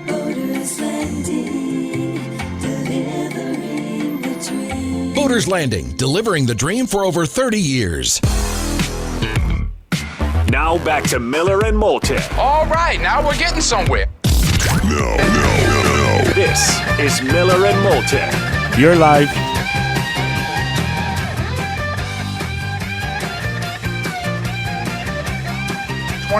Minutes past 8 o'clock on this day after Super Bowl 54, where all guests join us on the Goldberg Noon Abraham Law Firm hotline, goldberg-law.com. He's Pat Kerwin. He of Moving the Chains weekday afternoons on NFL Radio, and he joins us throughout the NFL season courtesy of Pinchers from Tampa to Key West and many points in between. Pinchers, because you can't fake fresh. So, Pat, first off, thanks for your time, particularly off schedule here, a day early, and your thoughts on the final game of the 2019 season. Well, first of all, it was a great game. I think it lived up to the billing. So hard sometimes for the Super Bowl to do that. Kansas City wins all 3 postseason games coming from behind, which is extraordinary, and I think it's the first time for that. Mahomes is a superstar, and his fourth quarter was ridiculous. And nobody on that team seems to waver or get nervous or fall apart when things are going bad. They're so well emotionally trained to handle it. So those things, and I got a million other things on my mind that I could get into here. Mahomes running in the postseason. The guy ran 25 times in the 3 postseason games, got 11 first downs doing it, 135 yards rushing and 2 touchdowns. So that whole element of his game was necessary when you get against great teams, and he delivered on that front as well as his extraordinary passing. And it never goes well for them early, but I'm sure there's a lot of things you want to cover. I've got unsung heroes that I thought were just awesome that unless you watch the tape, and I had to watch it 3 times already, just to catch some of the guys I thought had great games that no one ever talks about, like Wisniewski, Blake Bell, Anthony Sherman, those guys, when asked to do what they were there asked to do, did extremely good jobs, and they go kind of unnoticed. So I just always like to draw attention to those guys. Well, and we've drawn some to Sammy Watkins from our backyard in the game he had yesterday because he'll get so much of the attention, and Sammy had so many big plays in that. But I want to go to the offensive coordinator because as I was going through Twitter and reading things, the touchdown Bieniemy has, the direct snap, says he picked it up from the 1949 Rose Bowl. Saw watching the game, Michigan used it against USC. And I bring that up, Pat, because it seems that in the media we get so caught up on only certain people are historians. And Bill Belichick, while a great historian and has all these plays and all that, he's not the only one doing it. And to see these coaches find plays, and the fact that we just had a Kansas City guy, and I said, no one interviewed Bieniemy. Nobody wanted him as a head coach. Might deserve it, but Kansas City's the big beneficiary because, well, they get their OC back, and he's got everything working right. Yeah, they get their whole staff back, basically. Usually we talk about 2 weeks after this Super Bowl, and we start reminiscing of all the guys that were on the staff, and they're all heading on to different jobs, and that's not happening. So, yeah, Bieniemy, I've known him a long time. Brad Childress brought him in as a running back coach to handle Adrian Peterson, and he was brought in because he was stern and tough on guys, except the players accepted the hard style that he had. I think the guy is a leader of men. He'll get his chance. This is not going to go unnoticed heading forward. And half of his problem is no one wants to wait till after the Super Bowl. They panic because they don't think they're going to hire a staff. They panic because they're not at the Senior Bowl. They panic because the owner doesn't want the time lapse there. So he'll be on the list, the short list. Think of all the guys Andy Reid gets jobs for, and I'm sure Eric will get a job next year, no doubt about it. And that's all I can say for him. He's waited this long. He's a smart guy. He'll wait it out. But your point on researching old stuff, yeah, it's out there, and it's out there for everyone to find if they want to find it. Or is their ego so big that they think their playbook's the magic formula? So some guys don't do it, and they're stubborn about anything like that. I'm glad to see Eric got into the old game. And you know what's coming back next? If you're old enough to remember this, you got to at least have one listener alive. It'll be the box formation. There is no quarterback. They're set up in a box behind the center, and then they have about 10 different plays that they can run from it. And someone will run that because no one on defense will know how to defend it. Pat, did you think at the time, and do you think now, was there anything after the 3rd and 15 that you thought, San Francisco would really like to have a do-over here? Or did that just because the plays were adding up against the Niners defense, and that was the play that essentially, broke them. They couldn't find their wind again defensively after that. The up-tempo with all the plays wore them out down the stretch. Looking back and at the time, after the 3rd and 15, is there anything that San Francisco did that you questioned or, you know what, that just broke the dam and, tip your hat to KC? Yeah, I will tip my hat to KC first off, and the fourth quarter's heroics of Mahomes. And watching it over again, you just realize that, and I'm not going to call it stubborn, it's what Salah did to get here. He's a believer in zone defense. He's going to play a lot of zone. He tried some pressure calls. He liked 5 more than 6. I thought when they were in 4-man, first Fisher could hardly handle Bosa. And then the guy like Blake, who I brought up here, Blake Bill, comes into this thing. And part of it is because Hardeman got hurt, and they had to go to 12 personnel, and they couldn't stay in the 3 wides until McColl's better. But what they found out is they needed him to help Fisher out. And then the up-tempo, a point should be made here, Kansas City ran the fewest no-huddle plays in the National Football League, 13 all year. They didn't believe in it. They didn't believe in it, go up there and run plays. Now, they get in and out of the huddle quick, kind of like the Saints do, but for them to do it, and Andy Reid after the game saying, look, the drastic measures were required, and it had 2 effects. The players could handle it. They didn't make many mistakes, so I'll get to the officials here in a second.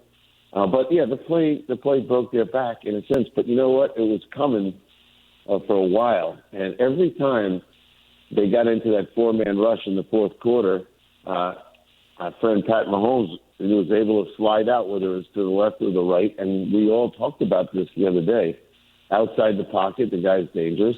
So here's his fourth quarter numbers, and I hope everyone understands how great this was. Fourth quarter, the guy's 10 of 15 for 141 yards, and the big play is in there. 2 touchdowns, 3 scrambles for 31 yards. He survives an interception and 2 sacks to get this done. He averages 9.4 an attempt and 14.1 per completion. We saw that guy for 3 straight postseason games, and we saw that guy again. Wouldn't you like to vote for the MVP after the Super Bowl? But we don't do it that way, so it is what it is. Yeah, it broke their back, but, a lot of things were happening to them. They couldn't handle the little option play, a reverse pivot option, and they used it a couple times. They couldn't handle a couple of things. First off, and I talked to Spags last night right after the game for a while, and, he's not afraid to pressure call. I felt, and this is right to you, David, there's Spags just heating it up with 6 6-man pressures, and that one where they got him for delay of game on the 6-man pressure, and the quarterback was trying to throw it away, Garoppolo. And I said to Spags, this felt just like you beating the Patriots. When you had to go out to stop Brady, you blitzed him. And when you had to stop this guy, you blitzed him. And I said, credit to a coach who has the courage to do that, because you know if he gets rid of the ball and you're playing man-to-man out there. We saw what happened to Dan Sorensen. Lucky the call went against San Francisco on the offensive pass interference, but you're in the first half, and all of a sudden that tight end's running a corner route, and you can't really cover him. And now he pushes off because you're closing on him. A lot of coaches get scared and will not run any more pressure calls. They're afraid of it, afraid of a chunk play. But Spags did it, and last season I know that Andy asked someone close to me, what do I got to do? And he said, you got to hire Spags. And he did it. And he knows Spags from his Philly days, but the directive from his friend was, you really got to hire Spags. And I think in lies probably the final piece, along with the quarterback, to make this thing, world championship football. Pat, one of the things that San Francisco had a lot of success with in the first half, anytime they ran those boots, they could throw off it. They were doing a lot of different things. Is that pressure you're talking about? Because they didn't get away with that or even really much attempt it in the second half. Was it the pressure that they were getting to San Francisco that stopped that, or was that just a lack of calling that play in the second half? Because every time, they stacked that box up and they looked like it was going to be a run, they were rolling out effectively in the first half. I don't recall them doing it in the second half. They did some, Mark, they did. But let's go back to the third series of the first half. And there was a series, the third one, where they ran toss 19, which was a left-handed toss. Then they ran the flip toss the next play to Samuels. Then they came back and ran a sweep play to the outside.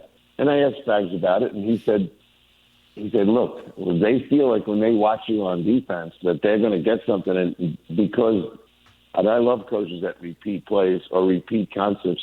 They thought, this is how we're going to gas Chris Jones and those guys. This is how we're going to get them so raggedy that they won't be able to rush the passer, and Garoppolo will have the time. And there was an intention by San Francisco to throw a lot more in this game than advertised, and they ended up calling 34 pass plays. And I think we all thought, the three of us, they were going to throw over 30 times. Or we thought at least they'd have to. And they wanted to sting the pass rush.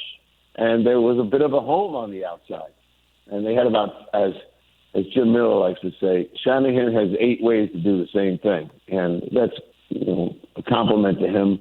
And they certainly wanted to be an outside team, whether it was the run or the flip pass. And so they thought they could take the starch out of the pass rush, Frank Clark especially, and Chris Jones as well. So I think that was, at least in the minds of Spags, a big reason they were doing it. And once they find a home, they will repeat plays. So that'd be my take on why so much outside run. Did they do it as much in the second half? Yeah, they started out. If you go back and look at the first series of the second half, it was play action pass and a couple leads. But in the second series, there's a boot in there. There's a couple other ways, right? So at the end of the day, quarterback bootlegs really fit the bill for the same thing that the toss runs and the flip passes are doing. But everything changes when you don't have the lead. And this is a team, right to you, David, they don't really have a lot of experience playing when you're not leading. No, they do not. And, the Niners, of course, played with the lead the entire playoffs, and the Chiefs played coming from behind the entire playoffs, and both scenarios played themselves out for most of Super Bowl 54. He's Pat Kerwin, he of NFL Radio Moving the Chains, weekday afternoons, and he joins us courtesy of Pinchers. You had made a reference in an answer a few minutes ago about the officiating, and you wanted to get back to it. Not a lot of penalties. There were 9 that were accepted. I think there were 12 that were called, which was about playoff average or a little below. What's your point about the officiating? Well, that's the kind of football I want to watch. I don't like ticky-tack calls. I don't like all the holding calls. They let it all go inside, and I thought the physicality of the game was what I want to see. And I want to see guys. You can go holding in every place, so don't call it at all. Let's just let him go. Unless you're tackling a guy, I'd like to see you just let these guys play, and it's got a better flow to the game. Everyone understands it's going to go both ways. And in the trenches, you go back and watch the game just in the trenches, I like that kind of football. Maybe others like other things about the officiating, but I'm so sick and tired of a year of being on with you guys 2 days a week, and inevitably, especially on the Tuesday show, we are destroyed by commenting about officiating, and I was very happy to see the game go the way it did, and that's what I expect. Now, I go always back to when we didn't know what a damn catch was, and before they ever changed the rule or cleaned up the rule so the officials could handle it, they used it in the Super Bowl. If we all recall, they went to that Super Bowl before the owners' meetings and just basically called everything that looked like a catch, a catch. The old Mike Pereira, if 10 guys in a bar think it's a catch, it's a catch.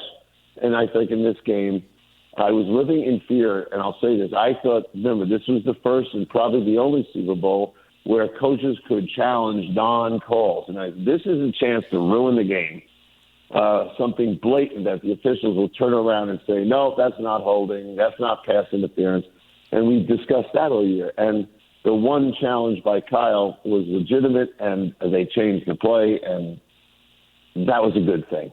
Outside of that, I thought, I don't know, I wish every game looked like that, because that was more fun, and that was more what I think of football. Pat, how would you have handled the end of the first half? Exactly the way they did, and here's why. He knew he was getting a possession, and this is a lot. People jumped right on Kyle like, "Oh my God, call your timeout." He was on his own 20-yard line. He was not going to throw the ball up and then find out against the blitz that he throws up. Remember, his quarterback averaged 1 turnover a game for his career as a starter. He has 28 turnovers, and we all saw this coach, even after the way he played in New Orleans, get real conservative with Jimmy. He's on his own 20-yard line with 50 seconds. So he runs the ball a couple times, and then what's he do? He gets Kansas City to take a timeout. He was not going to give the ball back to Kansas City. And as he said, if I get a big chunk play, then that'll change things. But everyone likes to jump on coaches' decisions. I thought it was the right way to go, especially knowing that he won the toss, that he was going to get the ball to start the third quarter. I thought he did the right thing. Going forward, Pat, how do you handle, because it's a copycat league, and while it's not easy to find receivers with that kind of speed, somebody's going to put a collection of receivers together here soon that's going to rival what the Chiefs have. So this is going to be what teams now have to adjust to, this kind of speed. And I could argue that if Kansas City's not the fastest team in the NFL, then San Francisco was. So how are you going to handle this kind of speed on the perimeter going forward? Do you have to play the style of defense that the Niners did? Or we had Al Groh on last hour, and he said, ultimately, I'd rather play man under with safeties over the top. I'd rather go about it that way. But ultimately, you need a pass rush or else you have no chance. But going forward, how is it that teams are going to stop not just the Chiefs, but the next team that looks like the Chiefs? Yeah, well, a couple of things. And say hello to Al for me when you talk to him again. Couple of things I'd say about all of it. There's plenty of fast kids out there. I go to the combine. We'll see a bunch of 4.3s. Remember, Nicole was drafted because they thought they thought Hill was never going to be eligible to play. Thought he'd be suspended. So they landed up with the extra guy. Now, if they thought Tyreek was never going to be suspended, I don't know if they were going to do that, but the accident, in my opinion, turned into a stable of speed. You can find speed, but unless you find the Mahomes arm and the Mahomes vision, will you ever tap into the speed? Or will you look like an Al Davis team that had speed all over the place and they couldn't get the ball to those guys later in the Raider history with Al? Secondly, if you don't have a tight end like Kelsey and Kittle, or the rest of it, can fall apart. It's the tight end that makes it really hard to play zone coverage all the time. Because those guys go down the middle of the field and read safety in the middle of the field, turn around, take a 15-yard gain. No safety in the middle of the field, keep going. So whether you need a Mahomes and you need a Kelsey, And then all of a sudden the speed gets the respect that it should get, in the sense that, well, you got to play off on these guys. I laughed when people said, well, they should be pressing these receivers. You try to press Tyreek Hill. I taught press coverage in the NFL. First off, if Tyreek Hill is lined up off the line of scrimmage, you're never even going to get a hand on him at all. If he's on the line of scrimmage, good luck if you think you're going to press him all the time and live with the press. It's not going to happen. So I think there's a lot of ingredients required to tap into the value of speed. And as regards to man under two deep, I love man under two deep as long as the quarterback is like Brady and can't run. If the quarterback can run, here's the simple math for your listeners. You're a man under two deep, I'm going to run 4 verticals. So what happens when I run 4 verticals? 4 guys turn their back to the quarterback and run with me, and there's 2 more safeties back there. So 4 takes 6 out of the game. Think about that. 4 takes 6 out of the game. That leaves how many? 5 to you. And what does that mean? That means that I got my line. I got to get a helmet on a helmet, and I still have someone else to handle it. And if the quarterback is like Mahomes, first point I made, 25 runs in the postseason, 11 first downs. If a quarterback's going to give you 3 first downs with his legs a game, you're going to win almost every time. He's Pat Kerwin, NFL Radio. He'll be on at 3 o'clock this afternoon on Moving the Chains. And he's kind enough to join us twice a week throughout the season, courtesy of Pinchers from Tampa to Key West and many points in between Pinchers, because you can't fake fresh. Pat, thanks for making time for us a day early. We appreciate it. Look forward to seeing you soon. Oh, I can see your studio from here, as a matter of fact. Fantastic. Next time you guys are leaving the building. Fantastic. Hey, by the way, Mark, I'll be looking for you, Mark, on a Thursday real soon. I kind of figured as much. Well, maybe we can meet for a drink Wednesday or Thursday, and I'll take care of you, Pat. There it is. That'll be fine. Good luck, fellas. Have a great day. What a great day to have a radio show. Lucky you guys in the morning. Absolutely, and you have the same great show today at 3 on Sirius XM's NFL Radio. Thanks, Pat. Take care, man. Pat Kerwin, kind enough to join us on the Goldberg Noon Abraham Law Firm Hotline. Local people, local practice, local knowledge, goldberg-law.com. The good, the bad, and the ugly, and what's on tap as we put this Super Bowl 54 Monday edition to bed here on Miller and Moulton, Southwest Florida's Fox Sports Radio. This is the Dan Patrick Show. And I did find it interesting how we were viewing a 36-year-old Aaron Rodgers. There's nothing 36 about him. What I saw last night, I never looked at him and attached an age. Because there's a certain point when quarterbacks get to 35 or 36 that their age is always mentioned with their name. Tom Brady, 42. Dan Patrick. And here they are. Weekdays at 9 a.m. on Southwest Florida's Fox Sports Radio and FoxSportsFM.com. This is an important message from Lee County Elections. If you're a registered voter and haven't already requested your vote-by-mail ballot, do it now. It's the most convenient way to vote, and we pay the return postage. To request your vote-by-mail ballot now, visit lee.vote. That's lee.vote or call 239-533-8683. That's 239-533-8683. Hardee's new 2 for $5 mix and match may just be the best deal in town. Where else can you get any 2 Hardee's favorites like the bacon cheddar double, the hot ham and cheese, the original roast beef, or the charbroiled double cheeseburger for $5? That's a ton of lunchtime options for only $5. Come to think of it, Hardee's 2 for $5 mix and match may even be the best deal in the state. Someone call the governor and double check that. Offer available for limited time after regular breakfast hours at participating restaurants. Price and participation may vary. Tax not included. Not valid with any other offer, discount, or combo. Looking to work some meatless options into your weekly routine? Hardee's is proud to introduce the original Beyond Thick Burger and Beyond Sausage Biscuit. Both patties are 100% plant-based, but are just as savory as the real deal. Now we know what you're thinking. How could a burger or breakfast sausage made entirely from plants be that satisfying? Guess the best way to find out is to taste for yourself. The original Beyond Thick Burger and Beyond Sausage Biscuit, now at Hardee's. Hardee's Beyond Meat products are not vegan. The products are cooked on the same surface as meat. If a car dealer asks you for your tax refund, don't do it. If you've made a deposit, get it back. Gotta go to Galliana. other dealers want your tax refund. At Galliana Chrysler Dodge Jeep Ram in Fort Myers, we don't need it. Right now, during the President's Day event, new Ram Quad Cab lease, just $299 per month. That's right. Motor Trend's Truck of the Year. Ram Quad Cab, $299 per month. Over 1,100 Chryslers, Dodges, Jeeps, and Rams. All at the absolute best prices in Southwest Florida. Qualifying purchases with 0 down and no monthly payments till August. That's right. 0 down and no monthly payments till August. And exclusive of that offer, Galliana Chrysler Dodge Jeep Ram in Fort Myers will give you $6,000 minimum for any trade, in any condition, running or not, at Galliana Chrysler Dodge Jeep Ram. 1/2 mile south of Daniels Parkway on US 41 in Fort Myers. Open every day, including Sunday. Call 239-481-2600. GallianaCars.com. 36-month lease, 10,000 miles per year, $29.99 due at signing plus tax, dock, and dealer fee. No security deposit, minimum trade toward the purchase of select new vehicles, in stock units only. Offers don't combine. 94.1 Fort Myers. We are by force. Why would someone take a chance on purchasing a frameless shower door from a big box store or an online discounter of an obscure brand, and then try and find a licensed, qualified installer to put it in, when you can deal directly with a local, family-owned business that consults, measures, manufactures, and installs their own award-winning brand of shower doors? My Shower Door is a family-owned and operated business and has the highest ratings on Angie's List and Home Advisor. Want to see more?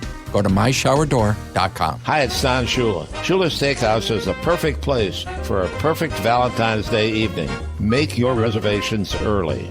Valentine's Day dinner will be extra special at Shula's with Wagyu steak with Bordelaise sauce or roasted halibut with carrot puree, heirloom carrot marigold, and Florida citrus vinaigrettes. Shula's famous regular menu is always available, so make your reservations early for dinner with your Valentine. Shula's in the Naples Hilton, 239-430-4999. That's 430-4999. For professional roofing, the name you need to know is D.R. Martineau. Dan Martineau here, owner of D.R. Martineau Roofing of Southwest Florida. I've been repairing and replacing roofs for 27 years. We operate with integrity, knowledge, and service. Google DRM Roofing or call 239-332-1441. License number CCC 1326954. For professional roofing, the name you need to know is D.R. Martineau. From the best headlines, The best. to the worst, It's the worst thing that ever happened to anybody ever. prepare yourself and hide the women and children. This is Mark Miller's Good, Bad, and Ugly on Fox Sports Radio. You're live. For the good today, well, we go right here in Florida, Brooksville area. When's the last? Have you ever run out of gas, David? Yes. Okay. A very long time. I had a few times. It's been a long, long time, but I've run out of gas a few times. I will freely admit that because I kind of play the Kramer game in life with seeing how far you can take the E. But you don't do it when you're going somewhere important. You know, like the hospital. And that's what happened to a family in Brooksville. But thankfully, firefighters went above and beyond. Hernando County firefighters arrived. The paramedics took the person in need to the hospital. They then pushed the car a quarter of a mile to the gas station and paid to fill the tank because the people had no money, and they took care of a tire that was losing air. That is above and beyond the call. Great job. For the bad, we go to North Carolina, where a run to Mickey D's, David, could have been tragic. Surveillance video shows Ken Worthy coming out from the restaurant, and out of nowhere, bam! He gets run over by a deer. Oh, snap. He said, it was just a bit of brown, and then I saw his face, and I was down on the ground that quick. He says he wasn't hurt, and he's grateful the deer hit him rather than his wife or child who were walking in the parking lot with him. Video ended up on social media where it did not take long before it went viral. And finally, the ugly, we go to Alabama, where a fight between a couple of men turned into a shooting. The neighbors were upset with one another because one man at 7:30 in the morning was taking a leak outside. Neighbor came over and was mad because he was peeing in the yard or the street. As the man from the sheriff's office said, either was inappropriate. That's what started the argument. The man who was upset about the public urination went back to his vehicle, got his gun,